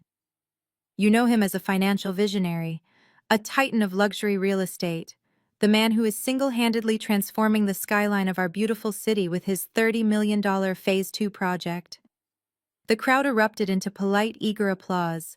The very people whose retirement accounts were currently being drained to fund Donovan's leased sports cars were clapping for their own financial executioner. My mother, Cynthia, stood near the front row, dabbing at her completely dry eyes with a silk handkerchief. She was playing the role of the overwhelmed, proud matriarch to absolute perfection. But recently Thomas lowered his voice to a dramatic, false somberness. "We almost lost him to a tragic accident. Yet like everything Donovan does, he fought back. He survived. He emerged victorious. And standing right beside him through it all is my youngest daughter, Morgan. She is the perfect wife, the perfect daughter, and the absolute pride and joy of this family. She represents everything we stand for." Morgan smiled demurely, resting her hand on Donovan's shoulder, posing perfectly for the local society photographers, flashing their cameras nearby. Then my father scanned the massive room. His eyes swept over the glittering crowd until they locked onto me and David, standing near the back shadows by the catering tables. A patronizing, deeply cruel smile spread across his weathered face. He leaned closer to the microphone, preparing to deliver the ultimate public humiliation. "Of course, family is also about charity," Thomas announced, his voice echoing loudly. "It is about lifting up those who perhaps have not reached the same heights of success, those who have stumbled." He pointed his index finger directly at me. The spotlight operator taking the cue swung a blinding beam of light across the room, illuminating my stained dress for all to see. The entire ballroom turned around to stare. "My eldest daughter Lauren is here tonight," Thomas said, projecting a tone of fake syrupy pity. "As many of you know, her career has been somewhat lackluster. She sits in a boring gray cubicle typing numbers into a computer. She lives a very modest, simple life with her husband, who makes an honest living planting trees and laying sod in other people's yards. Muffled chuckles and gasps of secondhand embarrassment rippled through the elite crowd. I stared straight back at my father, my face an unreadable mask of stone. "But in this family we take care of our own," Thomas declared proudly. "Even when they struggle to keep up, even when they fail to meet our high standards." Just moments ago, Donovan, in his boundless generosity, agreed to let Lauren invest her meager, desperate little life savings into his elite corporate fund. He did not need her pennies. It is absolute pocket change to a man of his stature. But he took her money anyway, just to give her a tiny taste of real success. That is the kind of incredible man he is. That is the kind of forgiving, wealthy family we are. The room broke into thunderous applause. The rich elites raised their expensive champagne flutes to toast Donovan's incredible mercy.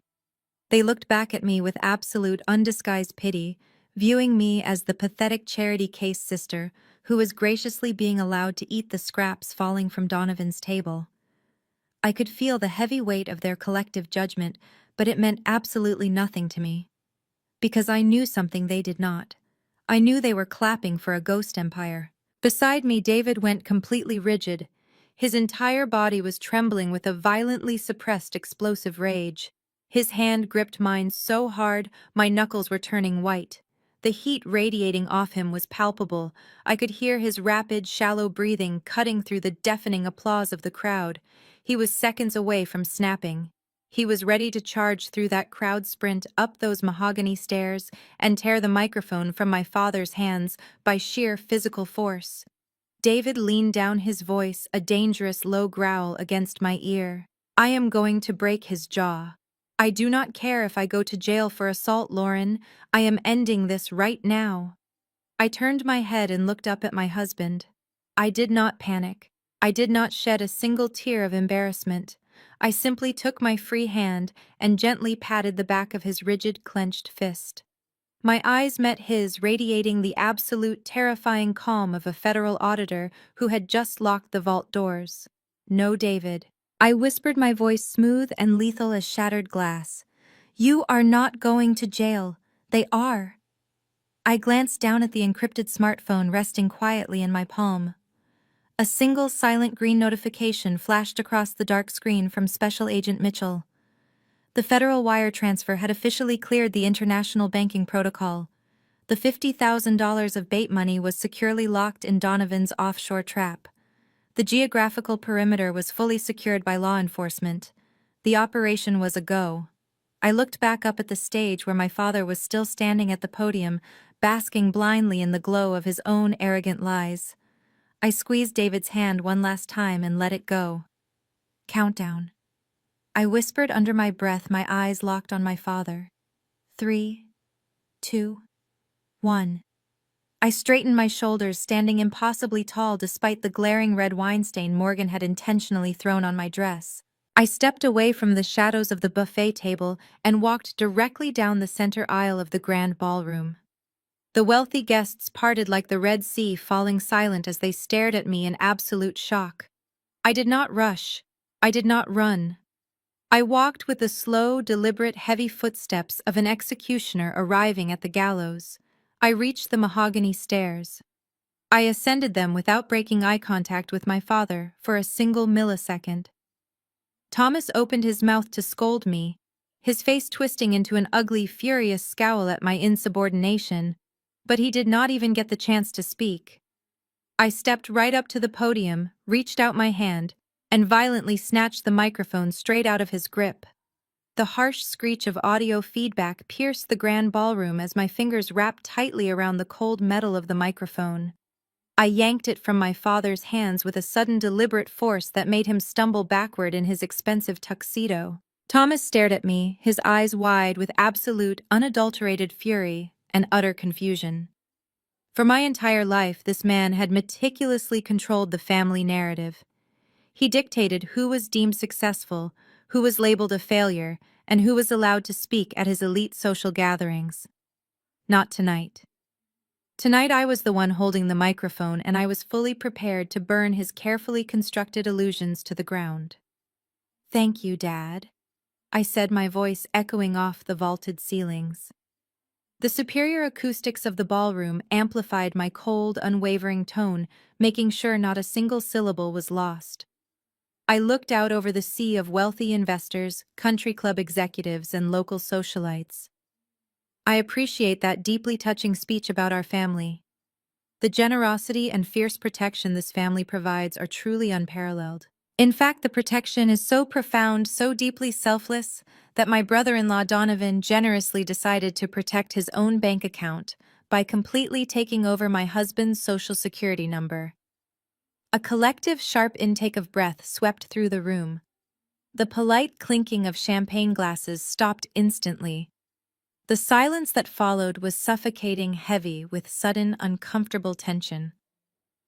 I locked eyes with Donovan, who was sitting in his luxurious leather wheelchair in the center of the crowd. The arrogant, untouchable smirk had totally vanished from his face. His dark skin paled, his jaw dropping open as the reality of my words hit him. Morgan, standing right beside him in her stolen crimson dress, looked like she had just been struck by lightning. Yes, you heard me correctly.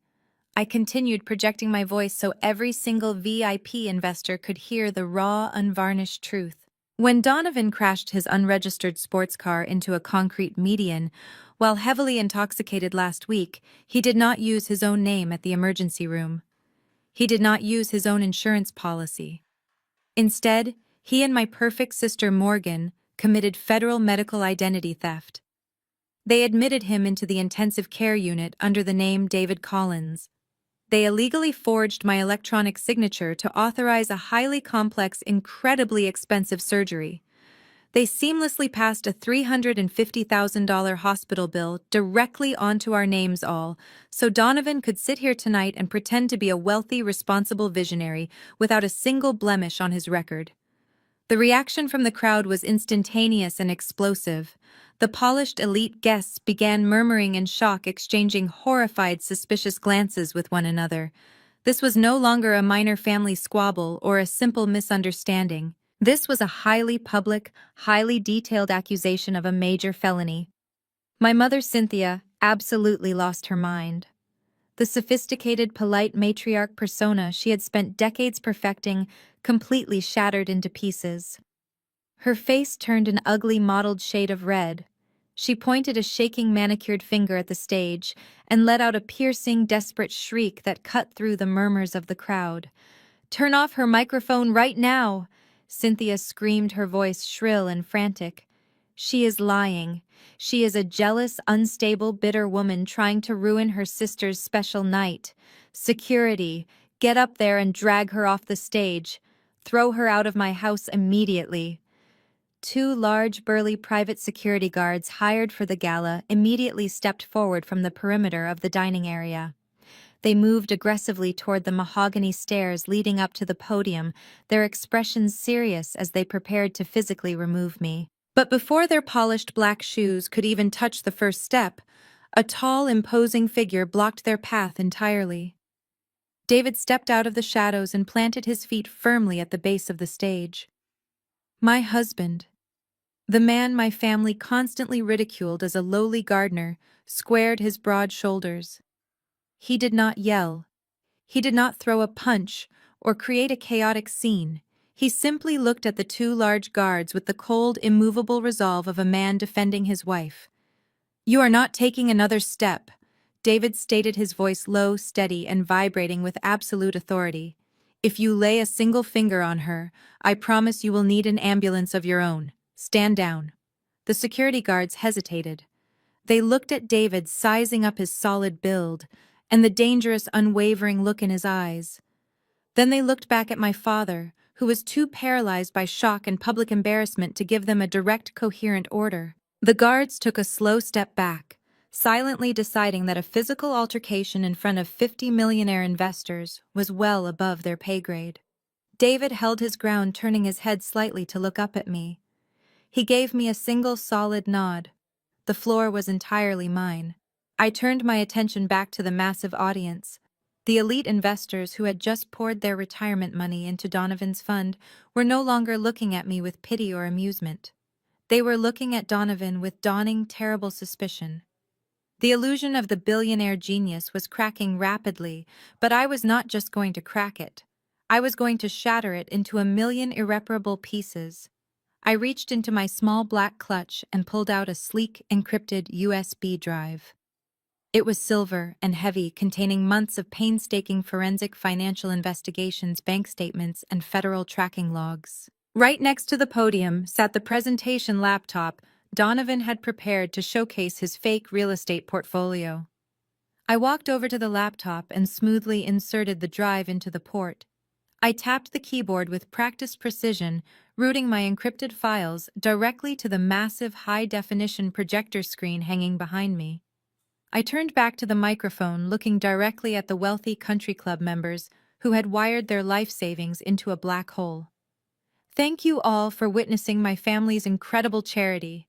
I announced, my voice slicing through the heavy toxic tension in the ballroom. But I think it is time we move on to the main event of the evening. Would you all like to see what Donovan's $30 million luxury real estate project actually looks like? The massive high-definition projector screen behind me flickered to life, casting a stark, blinding white light over the sea of elegant guests. The investors and socialites craned their necks, expecting to see glossy architectural renderings of $30 million condominiums. They expected infinity pools, marble lobbies, and sweeping skyline views. Instead, the screen displayed a gritty, high-resolution traffic camera photograph captured at exactly 1:14 in the morning on the night of the crash. I stepped to the side of the podium, allowing the entire ballroom an unobstructed view. The photograph was undeniable. It showed the shattered front end of the luxury sports car wrapped violently around a concrete median. But more importantly, the flash of the automated traffic camera had illuminated the interior of the vehicle with absolute brutal clarity. There, sitting in the driver's seat with his hands gripping the steering wheel and his face twisted in panic, was Donovan. There was no stray animal on the dark highway. I announced, my voice slicing through the heavy, suffocated silence of the room. There was just a man driving at 90 miles an hour under the influence. But please direct your attention to the document displayed right next to the photograph. I clicked the presentation remote in my hand. A scanned copy of the official dealership lease agreement appeared on the right side of the massive screen. I had used a digital highlighter to draw a bright yellow box around the lessee information. The elite crowd squinted, reading the text. A collective murmur of shock rippled through the ballroom as they processed the glaring discrepancy. The billionaire real estate mogul sitting in the center of this room did not purchase that vehicle. I stated, looking directly into the horrified faces of my parents' wealthy country club friends. He did not even lease it under his own name. That legally binding contract was finalized using the stolen identity, the pristine credit score, and the social security number of my husband, David Collins. The signature at the bottom is a complete amateur forgery. Donovan shrank back into his plush leather wheelchair. The confident, charismatic hero persona melted off his face, instantly replaced by the sheer, unadulterated terror of a cornered criminal. The investors standing closest to him instinctively took a physical step backward, creating a wide, isolating circle around his wheelchair. They were looking at him not as a financial visionary, but as a dangerous liability. My father Thomas stood frozen near the edge of the stage. His mouth was slightly open, his face drained of all its pompous color. He was completely paralyzed, entirely unable to spin this disaster. Cynthia gripped the edge of a catering table to keep from collapsing, her eyes darting frantically around the room, watching her precious social status evaporate in real time. But I was not finished. A stolen car lease was merely the appetizer. Now, I know some of you might be thinking this is just a family misunderstanding. I continued, keeping my tone deadly calm and entirely professional. You might think I am just a jealous, bitter sister making wild accusations. So let us not rely on my word. Let us listen to Morgan explain the situation herself. I clicked the remote a second time. The traffic camera image vanished, replaced by a stark, pulsing digital audio waveform. I had synced the presentation laptop directly to the ballroom state-of-the-art surround sound system. I pressed play. The crisp, undeniable recording of Morgan's voice boomed from the massive speakers filling every single corner of the extravagant room. "Go ahead and call them Lauren." Morgan's recorded voice taunted, dripping with vicious, arrogant malice. "Tell the police everything. But before you do, you should know that I already used David's social security number to admit Donovan 2 hours ago." The audience audibly gasped. Several older women covered their mouths in pure shock. I let the audio continue to play, forcing my family to listen to their own toxic arrogance broadcast to their most valued peers. "I used the hospital tablet to forge your electronic signature on the consent and financial liability forms." The recording blared relentlessly. "If you call the cops now and claim identity theft, it becomes your word against mine. The police will look at the insurance payout and they will immediately charge you and David as co-conspirators in a federal insurance fraud ring. You have absolutely no way out, big sister. You are going to shut your mouth, go back to your little house, and let my husband get the surgery he needs." The audio file ended with a sharp, definitive click. The deafening silence that crashed over the ballroom was absolute. The elite guests stared at Morgan in sheer, unadulterated horror. She had just confessed to multiple federal felonies on a crystal-clear audio recording. She had admitted to blackmailing her own sister, forging medical documents, and committing severe identity theft to cover up a drunk driving accident. The perfect golden daughter my parents had spent the entire evening praising was exposed as a ruthless, calculating felon. Morgan's face turned an ashen, sickly shade of gray. The blood entirely drained from her cheeks. Her eyes were wide, darting wildly around the room like a trapped animal realizing the cage door had just locked. The panic finally broke through her frozen shock. She let out a guttural, frantic scream that sounded completely unhinged. "Turn it off!" Morgan shrieked, her voice cracking hysterically. She hiked up the skirt of her stolen crimson designer dress and lunged violently toward the mahogany stage. Her high heels scrambled frantically against the polished floor. She charged up the steps with her hands outstretched, her manicured claws aimed directly at the presentation laptop sitting on the podium. She was desperate to smash the computer, to rip the cables out, to destroy the evidence, playing out her destruction. She never even made it to the top step. David moved with the lightning-fast reflexes of a man who had been waiting for this exact moment. He stepped directly into her path, placing himself like a solid brick wall between my sister and the podium. As Morgan threw herself forward, David raised his hands and delivered a firm, forceful shove to her shoulders. He did not strike her, but the sheer momentum of her chaotic charge met the immovable force of his defense. Morgan let out a sharp yelp as she was thrown backward off balance. Her expensive heels twisted beneath her, and she went sprawling hard onto the carpeted floor below the stage. She landed in a tangled, humiliating heap, her stolen designer dress riding up her thighs, her perfectly styled hair falling into a messy, frantic tangle across her face. David stood over her, his arms crossed over his broad chest, his eyes burning with absolute protective fury. "Do not even think about taking another step toward my wife," he warned her, his voice a low, dangerous rumble that carried to the front row of the horrified audience. Morgan scrambled backward on the floor, breathing heavily, looking up at David in sheer terror.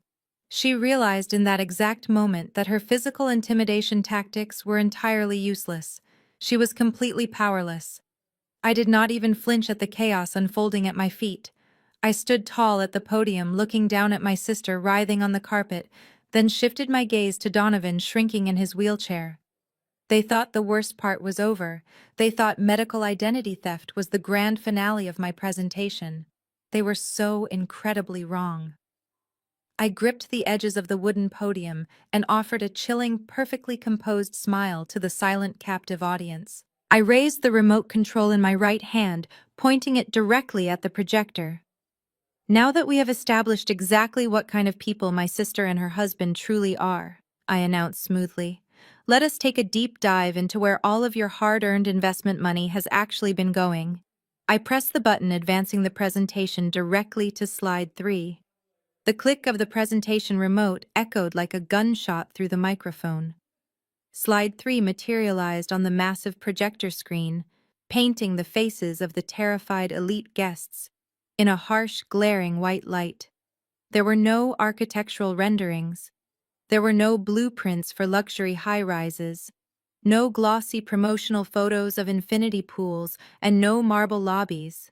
Instead, the screen displayed a massive, complex digital map composed of bold red lines connecting domestic checking accounts to a labyrinth of offshore banking institutions. For years, my parents have stood in this very room and told you all that I was just a lowly data entry clerk. I announced, my voice ringing with absolute chilling authority that demanded total silence. They told you I was a minor disappointment who sat in a gray cubicle crunching basic numbers for a mediocre salary. They lied to you. Allow me to properly introduce myself to this assembly. I am a senior financial fraud investigator for the global accounting firm, KPMG. My daily job is to dismantle corporate embezzlement rings, track illicit offshore wire transfers, and assist federal agencies in prosecuting high-level financial predators. The collective gasp that sucked the air out of the grand ballroom was deafening. I looked directly at my father. Thomas had physically staggered backward, bumping hard into a caterer's table. The color had completely drained from his face, leaving him looking like a ghost. His mouth opened and closed in absolute paralyzing shock, but no words came out. Cynthia stood frozen next to him, her hands trembling violently as the realization finally hit her. The daughter they had mocked, belittled, and treated like an absolute failure was actually an apex predator in the exact financial world they worshipped. I turned my focus back to the wealthy crowd of investors.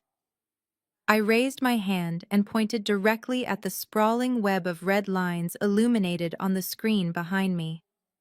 You are currently looking at the unredacted certified financial cash flow of Donovan's supposed luxury real estate investment fund, I stated, projecting my voice to reach the very back of the room.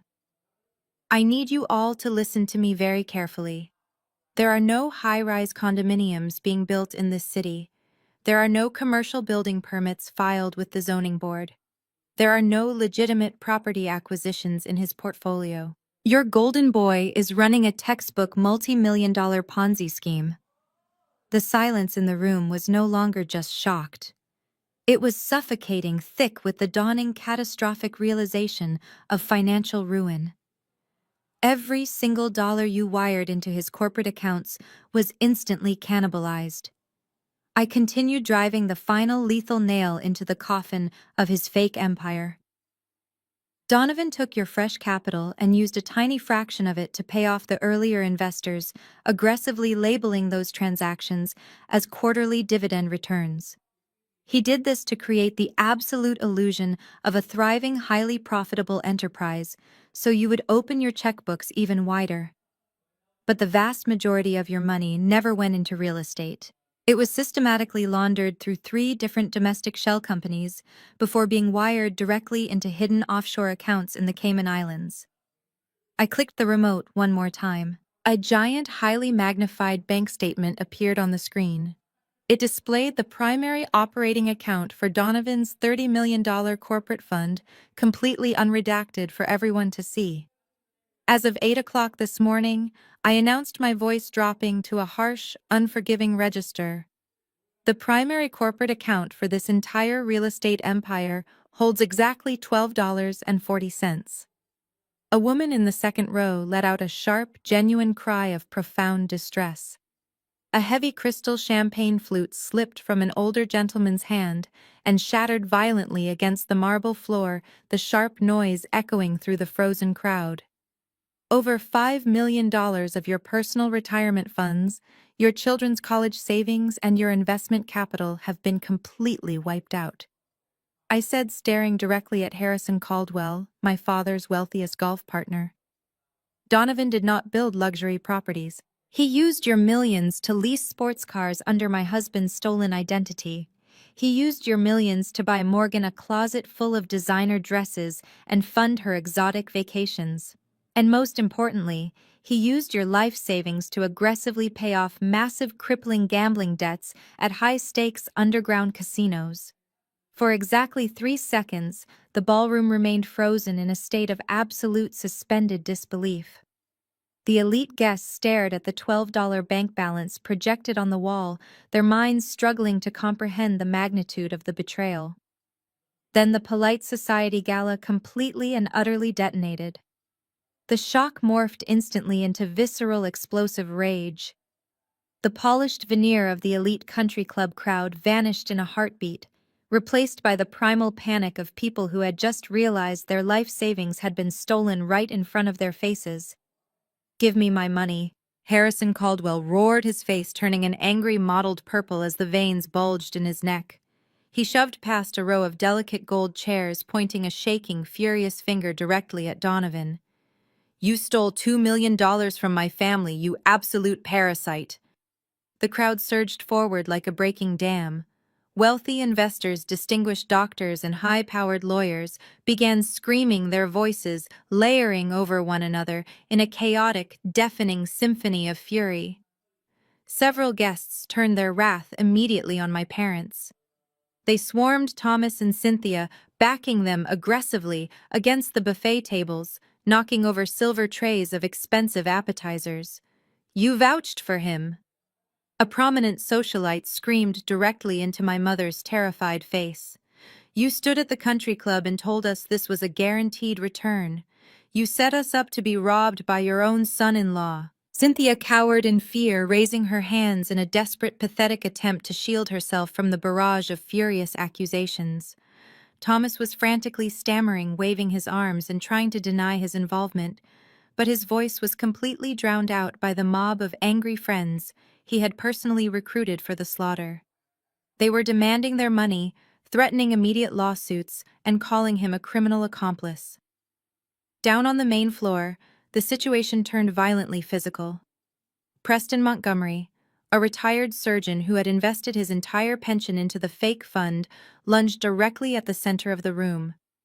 He grabbed Donovan by the lapels of his custom-tailored suit, violently jerking him upward with surprising strength. The luxurious motorized wheelchair tipped backward, sending Donovan crashing onto the polished marble floor. He scrambled desperately, trying to crawl away from the angry mob, abandoning his fake injuries entirely. His pristine white cast dragged uselessly behind him as he frantically tried to find an exit. Several other furious investors closed in around him, shouting threats and demanding their money, blocking his every move. Morgan was shrieking hysterically from the sidelines, completely ignored by the crowd that used to fawn over her every word. She tried to grab Preston to pull him off her husband, but another angry investor shoved her roughly aside.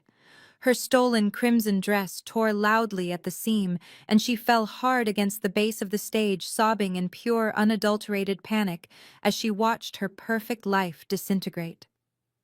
I stood completely still at the podium, looking down at the absolute destruction of my toxic family.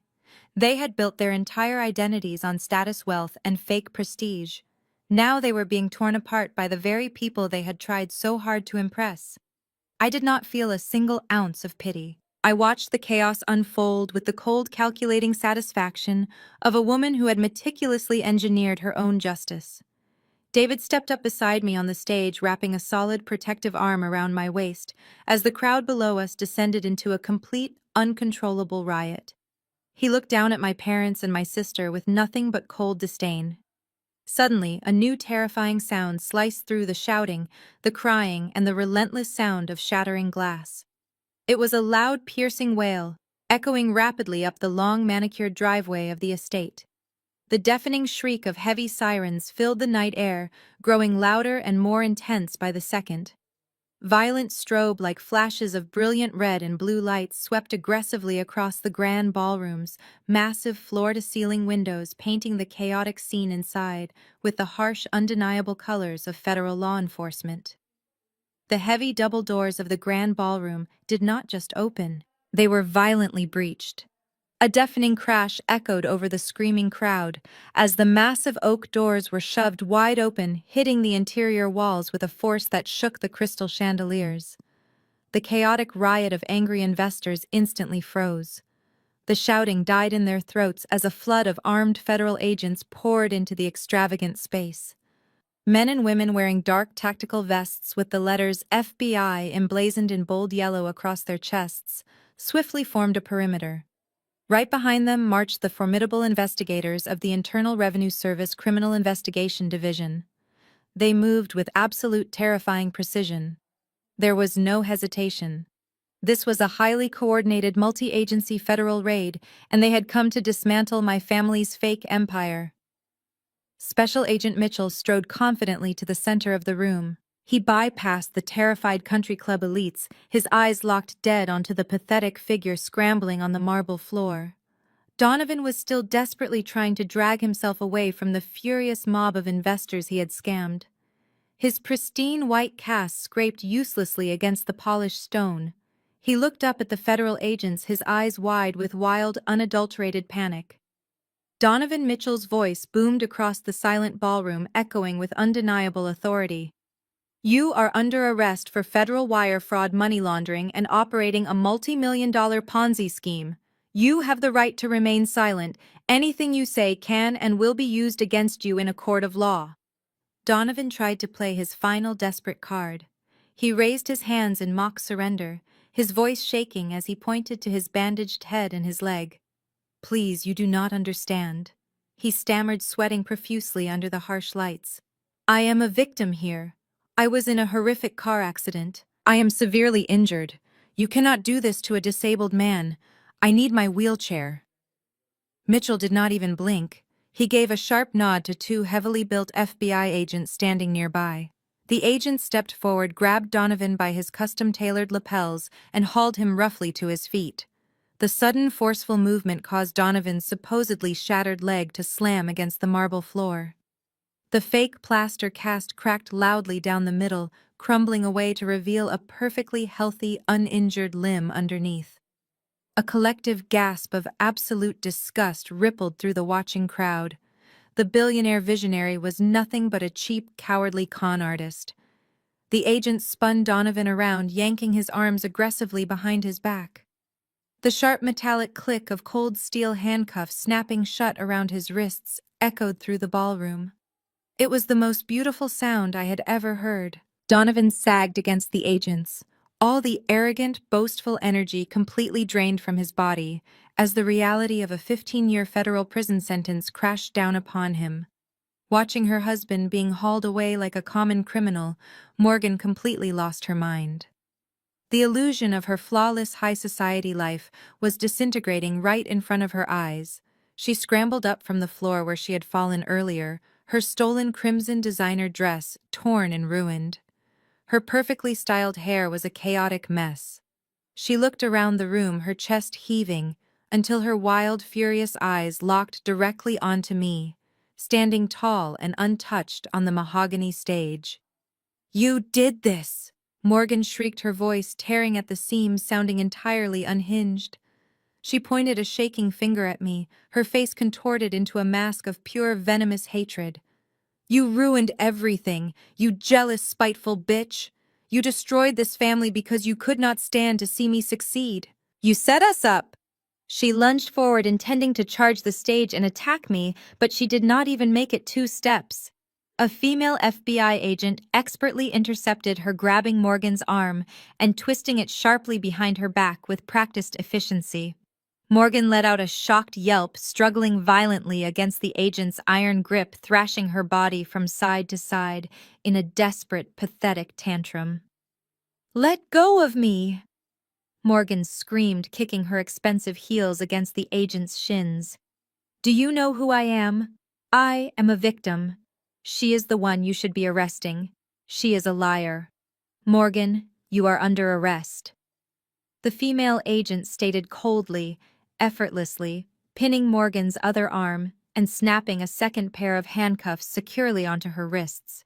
You are being charged with conspiracy to commit federal fraud, medical identity theft, and grand insurance fraud. You have the right to an attorney.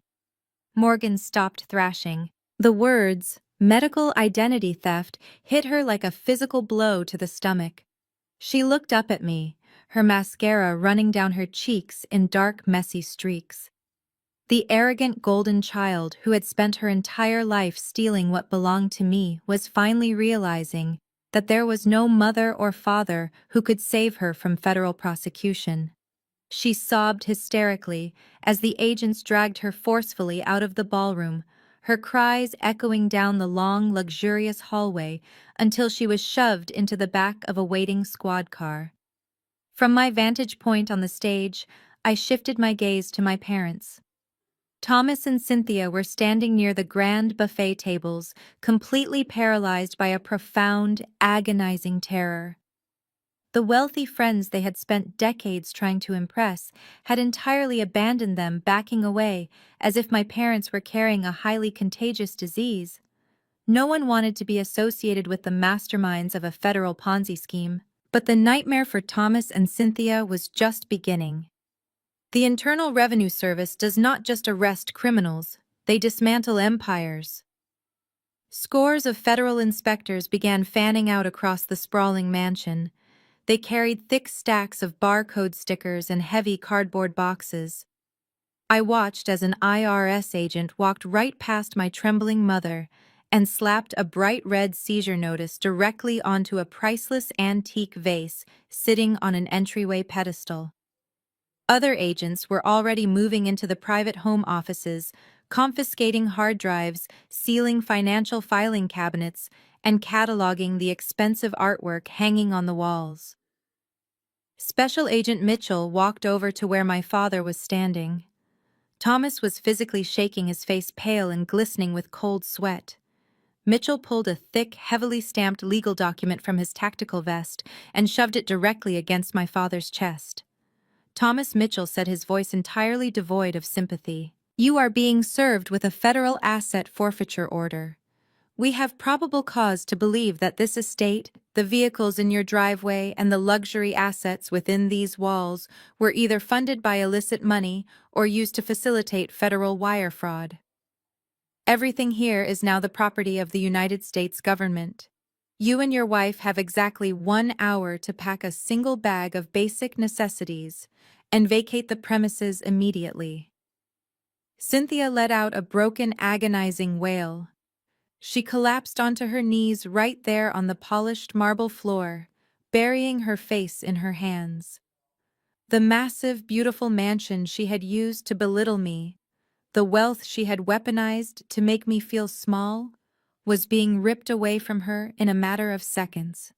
Thomas stood dead still, staring blankly at the federal seizure order in his trembling hands, watching the flashing red and blue lights paint his ruined kingdom. The wheels of federal justice turn slowly, but they grind with absolute merciless precision. Over the next 3 months, the glamorous, chaotic spectacle of the charity gala faded into the cold, sterile reality of federal courtrooms and grand jury indictments. The multi-million-dollar facade my family had spent years meticulously building was systematically dismantled under the blinding fluorescent lights of the justice system. Donovan hired a slick, aggressive defense attorney, using a small fraction of funds he had managed to hide domestically, attempting to spin a narrative of unfortunate business miscalculations. He sat at the defense table in a standard-issue orange jumpsuit, looking entirely stripped of the arrogant charisma that used to fill a room. He was no longer a billionaire visionary. He was just another desperate con artist trying to charm his way out of a cage. His lawyer argued that the real estate market had simply taken an unexpected downturn, that the funds were temporarily reallocated to manage liquidity, and that Donovan always intended to pay his investors back. It was a pathetic, transparent attempt to rebrand a massive Ponzi scheme as a simple breach of fiduciary duty. But they severely underestimated the opponent sitting on the other side of the courtroom. I did not just hand the federal prosecutors a basic spreadsheet. I handed them a masterpiece of forensic accounting. I took the witness stand and systematically destroyed every single lie Donovan and his defense team tried to construct. I walked the judge and the jury through the exact, undeniable digital footprint of his offshore wire transfers. I projected the transaction maps showing how investor capital from my parents' country club friends bypassed commercial development accounts entirely and went straight into paying off high-stakes gambling debts and luxury sports car leases. I provided the undeniable proof of the forged signatures, the fake corporate tax returns, and the dummy shell companies. The financial dossier I built was absolutely bulletproof. By the time I stepped down from the witness stand, Donovan's defense attorney was completely silent, staring down at his legal pad, knowing his client was entirely indefensible. Morgan did not fare any better. She attempted a wildly different defense strategy. She tried to play the innocent, manipulated wife. She sat in the courtroom crying genuine tears this time, claiming Donovan was an abusive, controlling husband who forced her to participate in the medical identity theft and the insurance fraud. She told the judge she had no idea the money was stolen and that she was merely following orders to protect her family. Her performance might have worked on a sympathetic jury if it were not for the audio recording. The federal prosecutor stood up and played the digital audio file I had captured at the hospital and broadcast it at the gala. Morgan's own vicious, arrogant voice echoed through the solemn courtroom, bragging about stealing my husband's social security number, admitting to forging my electronic signature, and gleefully threatening to send me to federal prison if I dared to report her. The entire courtroom listened as she proudly claimed ownership of the massive orchestrated fraud. The tears instantly dried on her face. Her defense attorney rubbed his temples in sheer defeat. You cannot play the helpless victim when the jury can hear you actively directing the blackmail operation. The sentencing was swift, definitive, and profoundly satisfying. The federal judge, a no-nonsense woman who clearly despised white-collar predators, looked down at Donovan from her elevated bench. She did not mince words. She called his actions a predatory, calculated assault on the financial security of trusting citizens. Donovan was sentenced to a mandatory minimum of 15 years in a federal penitentiary. Because the convictions included severe federal wire fraud and aggravated identity theft, there would be absolutely no possibility of early parole. He was also ordered to pay massive lifelong restitution to the victims he had defrauded. Morgan stood before the judge, next trembling violently as the reality of her actions finally caught up with her. The judge reprimanded her for her breathtaking entitlement and her willingness to destroy her own sister's life to maintain a facade of wealth. Morgan was sentenced to 5 years in federal prison for conspiracy to commit wire fraud, medical identity theft, and insurance fraud. She sobbed hysterically as the bailiffs placed her in handcuffs and led her out of the courtroom, completely stripped of her designer clothes, her stolen wealth, and her arrogant pride. While they were being processed into the federal prison system, the government agencies moved rapidly to clean up the wreckage they left behind. The Internal Revenue Service and the credit bureaus worked directly with my investigative team to completely restore David's identity. Every single fraudulent credit card, every defaulted commercial loan, and the massive $350,000 hospital bill were entirely wiped from his record. We received the final clearance letter in the mail, and I watched the physical weight of the anxiety completely lift off my husband's shoulders. His pristine credit score was reinstated.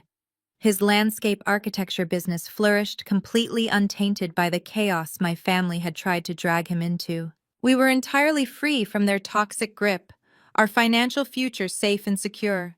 As for my parents, Thomas and Cynthia, the federal prosecutors, ultimately decided not to pursue direct criminal charges against them. The investigation proved they were legally classified as unwitting accomplices, essentially useful idiots who were too blinded by greed and status to realize they were actively recruiting victims for a Ponzi scheme. They did not forge the documents or initiate the offshore wire transfers. They walked out of the federal courthouse as free citizens avoiding prison time by a very narrow margin. But as I watched them walk down the concrete steps of the judicial building, their shoulders slumped and their faces etched with profound despair, I knew their freedom was a hollow victory. They were about to face a reality that for two people pathologically obsessed with high society prestige and material wealth was going to be significantly worse than any prison sentence. The federal prosecutors might have let Thomas and Cynthia walk out of the courthouse without criminal convictions, but the domestic financial system operates with a completely different kind of ruthlessness. Exactly 1 week after Donovan and Morgan were locked inside their federal prison cells, a fleet of aggressive bank representatives and armed local sheriffs arrived at my parents' sprawling suburban estate. Thomas opened his heavy custom-carved oak door, expecting to bark orders and bully his way out of whatever minor inconvenience was standing on his front porch. Instead, a solemn deputy handed him a thick, densely packed stack of immediate foreclosure documents. It turned out Donovan had not just been stealing cash from the elite country club members. In his desperate, chaotic final months, trying to keep the massive Ponzi scheme afloat, my brother-in-law had quietly and fraudulently taken out a massive second mortgage on my parents' beloved mansion. He used forged power of attorney documents seamlessly supplied by Morgan to completely leverage the entire property. Because the commercial loan was deeply tied to the fraudulent enterprise and had been entirely defaulted on, the bank took swift, absolute action. The estate my mother had proudly weaponized for decades to prove her superiority over everyone else was seized immediately. They were given exactly 48 hours to pack whatever personal belongings the federal agents had not already confiscated during the initial raid. I took a detour past their neighborhood a few days later and watched from a safe distance as Thomas and Cynthia carried cheap, flimsy cardboard boxes out to a rented moving van. The perfectly manicured front lawn that David used to be relentlessly mocked for maintaining was now littered with neon green eviction notices. The physical fortress of their arrogance was entirely gone. But the social destruction they were about to face was going to be significantly more agonizing. My parents had spent 30 grueling years meticulously cultivating their elite status. They worshipped their social standing, their golf handicaps, and their designer wardrobes far more than they ever loved their own flesh and blood. Now that same high society completely turned on them with absolute vicious fury. The wealthy friends Thomas and Cynthia had eagerly and proudly recruited for Donovan's fake real estate fund did not care that my parents were technically classified as unwitting accomplices by the federal government. They only cared that their retirement millions were gone. Civil lawsuits began raining down on Thomas and Cynthia like a relentless, suffocating monsoon. Harrison Caldwell, the man my father played golf with every single Sunday morning, led the aggressive legal charge. He filed a massive civil liability suit against my parents claiming gross negligence, breach of fiduciary duty, and active facilitation of fraud. Dozens of other elite investors quickly followed suit, piling on astronomical legal claims. Within a month, every single remaining bank account my parents had access to was completely frozen by a civil court order. The prestigious, incredibly exclusive country club they treated as their true sanctuary held an emergency board meeting. They permanently revoked my parents' membership with a unanimous vote. Security guards were explicitly instructed to physically escort Thomas off the premises if he ever dared to show his face near the clubhouse ever again. The very women my mother used to host lavish catered brunch parties for now actively crossed the street to avoid walking on the same sidewalk as her. My parents were absolute pariahs, completely and utterly exiled from the only world that held any meaning to them. Stripped of their luxurious home, their stolen wealth, and their protective social armor, Thomas and Cynthia were violently shoved into a harsh reality they had spent their entire lives openly mocking. With their accounts frozen and legal fees piling up from the endless civil lawsuits, they had absolutely no financial safety net left. They were forcefully evicted from their temporary rental and had to move into a cramped, dilapidated one-bedroom apartment in a run-down, crime-ridden suburb far outside the city limits. The walls of their new home were paper-thin, the heating unit barely worked, and the shared parking lot was constantly littered with broken glass and garbage. For two people whose entire identities revolved around luxury, superiority, and prestige, the psychological destruction was absolute and unyielding. My mother, a woman who used to throw away expensive designer dresses after wearing them, Just one time now, had to stand in the harsh fluorescent-lit aisles of a discount grocery store, carefully counting her crumpled dollar bills just to buy basic canned goods. The ultimate humiliation came a few weeks later. I heard through the grapevine of a mutual acquaintance that Cynthia was spotted standing in a long, winding line at a local community food pantry. She was wearing an old faded coat, trying desperately to hide her face behind a pair of scratched sunglasses, praying nobody would recognize her. But someone did. A former society friend drove past the food pantry in a shiny luxury SUV. The woman actively rolled down her tinted window just to stare at my mother with undisguised raw contempt. The utter humiliation of being looked down upon by the exact people she used to desperately try to impress broke Cynthia completely. She collapsed right there on the dirty sidewalk, sobbing into her hands while strangers walked past her. Thomas tried desperately to find employment to pay the mounting legal bills and keep the lights on in their terrible apartment. But no respectable firm, no corporate office, and no small business would ever hire a 62-year-old man heavily associated with a national multi-million-dollar federal fraud case. He was entirely unemployable. They were completely trapped in a dark nightmare of their own making, suffocating daily under the crushing weight of their own vanity, greed, and toxic arrogance. They had hit absolute rock bottom. Every single bridge they had ever built was burned to ashes. Every friend they had ever made had turned into a vicious enemy holding a lawsuit. They were out of money, out of options, and completely out of hope. The arrogant pride that had defined their entire existence was entirely gone, replaced by a desperate, gnawing hunger for basic survival. Driven by sheer, unadulterated desperation, they decided to play their very last pathetic card. They managed to track down the forwarding address of my brand-new residence. And late one freezing evening, Cynthia and Thomas dragged themselves to the front entrance of my new home, preparing to beg the exact daughter they had spent 33 years calling a complete failure. The private elevator chimed softly as it reached the top floor of the most exclusive high-rise building in the downtown financial district. The polished steel doors slid open, revealing the private secured foyer of my penthouse suite. For years I had deliberately let my parents believe David and I lived a painfully modest life. I let them mock our suburban starter home and my supposed data entry salary.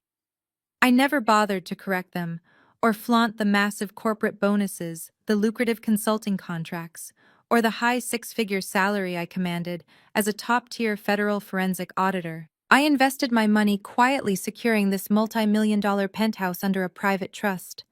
Now Thomas and Cynthia were standing in the gleaming marble hallway of my actual reality, looking completely shattered. They wore cheap, mismatched layers to fight off the freezing winter wind, their faces hollowed out by stress and impending poverty. They stared at the towering, custom-designed mahogany double doors, realizing in real time that the daughter they had spent 3 decades calling a complete failure was actually vastly more successful than their fake billionaire son-in-law had ever been. The heavy security bell echoed through the massive open-concept living room of the penthouse.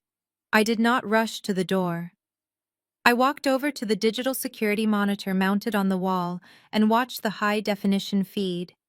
Cynthia was shivering, clutching the collar of her thin coat, looking up at the camera lens with wild, desperate eyes. Thomas stood behind her, his shoulders hunched, completely stripped of the towering arrogance that had defined his entire existence.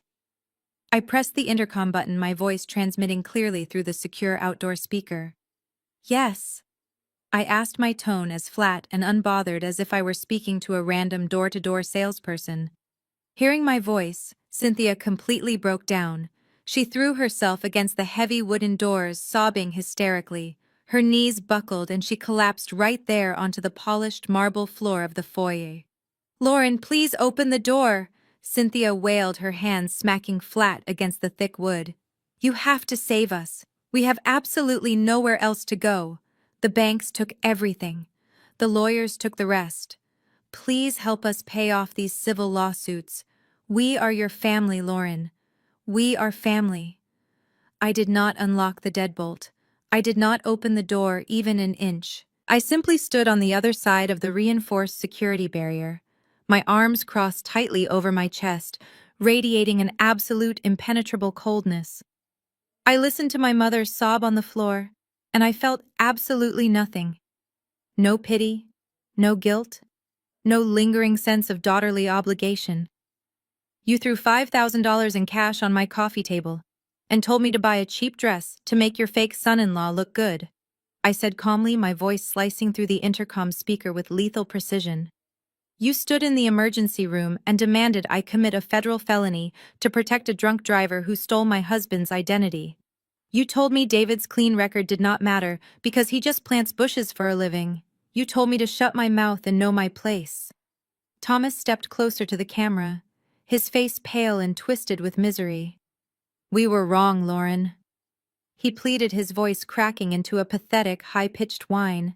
We were so terribly wrong about Donovan and Morgan. We were blind, but we are begging you now.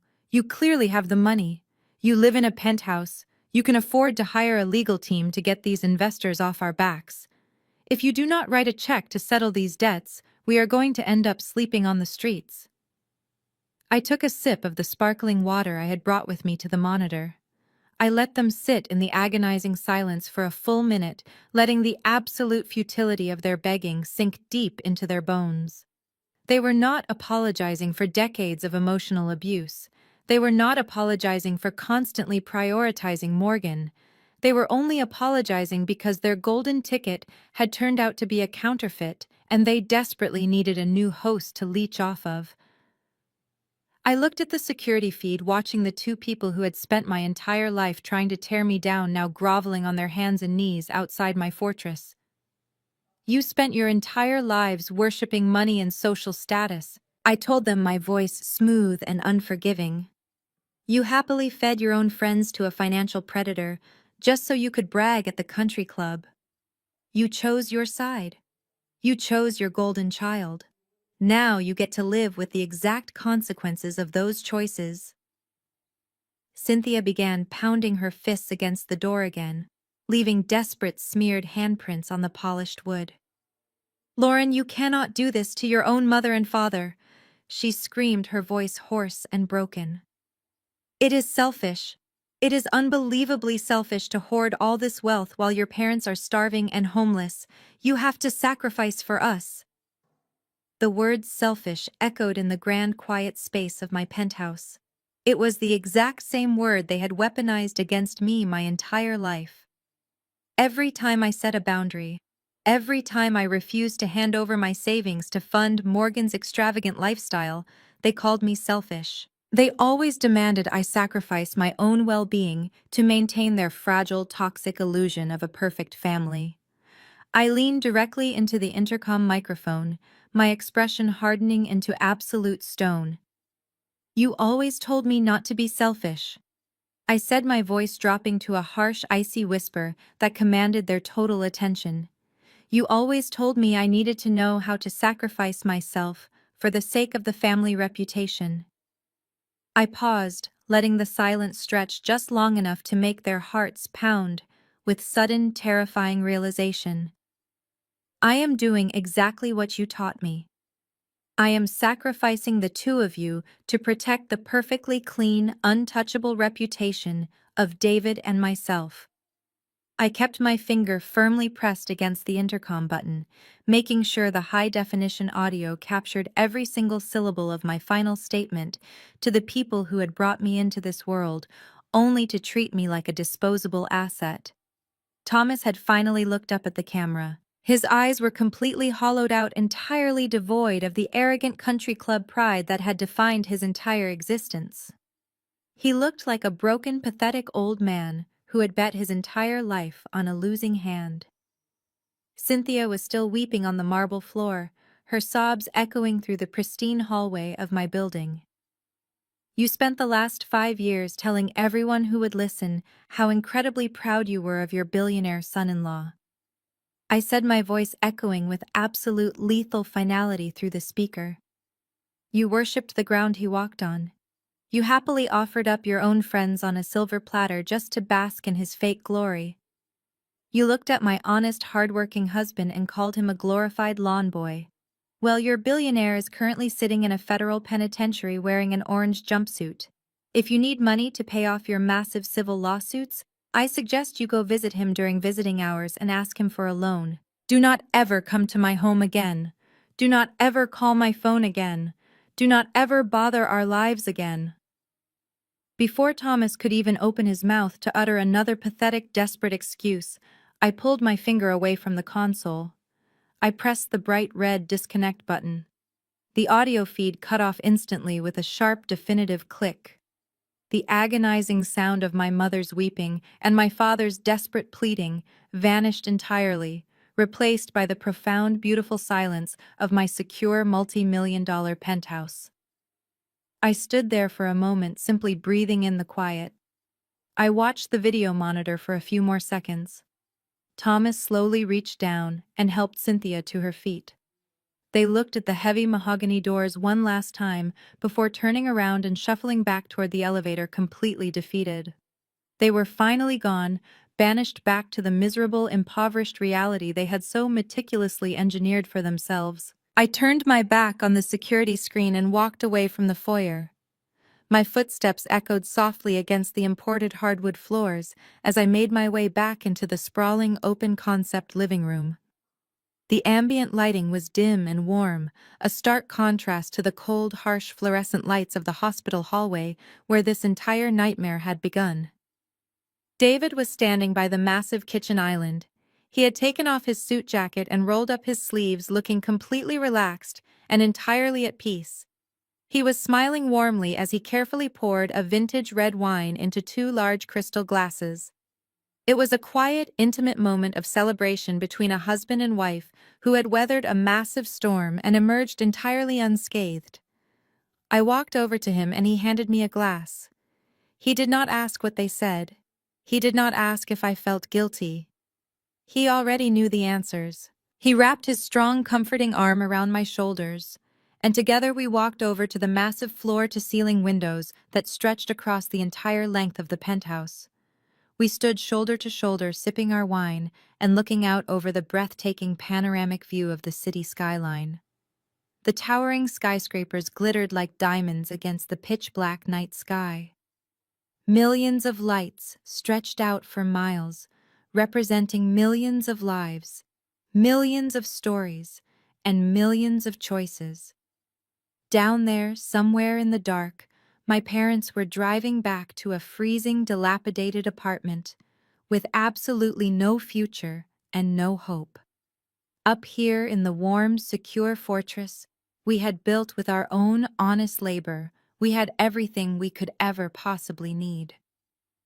I took a slow, deep breath, feeling the absolute weight of the past 33 years completely lift off my chest. I had spent my entire childhood desperately trying to earn the love and approval of people who were fundamentally incapable of giving it. I had let them gaslight me, belittle me, and treat me like a second-class citizen in my own family. But the moment they tried to drag my husband into their fraudulent criminal schemes, they crossed a line that I was perfectly equipped to defend. Society constantly tells us that family is everything. We are conditioned to believe that blood obligations demand infinite forgiveness, infinite patience, and infinite sacrifice. We are told to turn a blind eye to toxic behavior simply because the people hurting us happen to share our genetic code.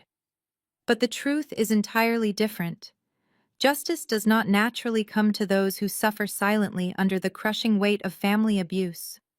The universe does not simply hand out karma to toxic parents or manipulative siblings just because they vaguely deserve it. Sometimes you have to take absolute control of the narrative. You have to stand up, stop crying, and design your own justice. You have to face the people who abused you with an incredibly cold head, unwavering patience, and a relentless determination to protect your own peace. And sometimes you just need to unleash a stack of undeniable bulletproof financial records to let the federal government do the heavy lifting for you. My name is Lauren, and I did not just survive my toxic family, I completely dismantled them. Thank you for listening to my story. If you have ever had to cut ties with abusive relatives or protect yourself from the people who were supposed to love you, let me know your thoughts in the comments below. Hit the like button and subscribe for more stories of ultimate survival and sweet absolute justice. Remember, you do not owe your peace to anyone who thrives on your destruction. The most profound lesson I took away from this entire ordeal is that shared DNA does not give anyone a free pass to destroy your peace. Society constantly conditions us to believe that we must endlessly forgive our toxic relatives. We are told to keep the peace, to swallow our pain, and to protect the family name at all costs. But tolerating abuse is never an act of love. It is a profound betrayal of your own self-worth. My parents and my sister genuinely believed their bloodline entitled them to my husband's identity, our financial ruin, and my unquestioning loyalty. They were dead wrong. They called me selfish for refusing to drown with them. But I learned the hard way that walking away from a burning building is not selfish. It is basic survival. True family is built on mutual respect, unwavering support, and honest love. If the people who are supposed to protect you become the very predators you need protection from, you have every absolute right to lock your door and never look back. Justice rarely falls from the sky. You cannot simply wait for karma to magically balance the scales when you are dealing with manipulative people. Sometimes you have to engineer your own justice. You have to keep a perfectly cold head, gather your undeniable evidence, set absolutely unbreakable boundaries, and let the harsh truth do the heavy lifting for you. You owe absolutely nothing to people who treat your existence as a disposable asset to be exploited for their own selfish gain. Protect your peace fiercely and never apologize for it.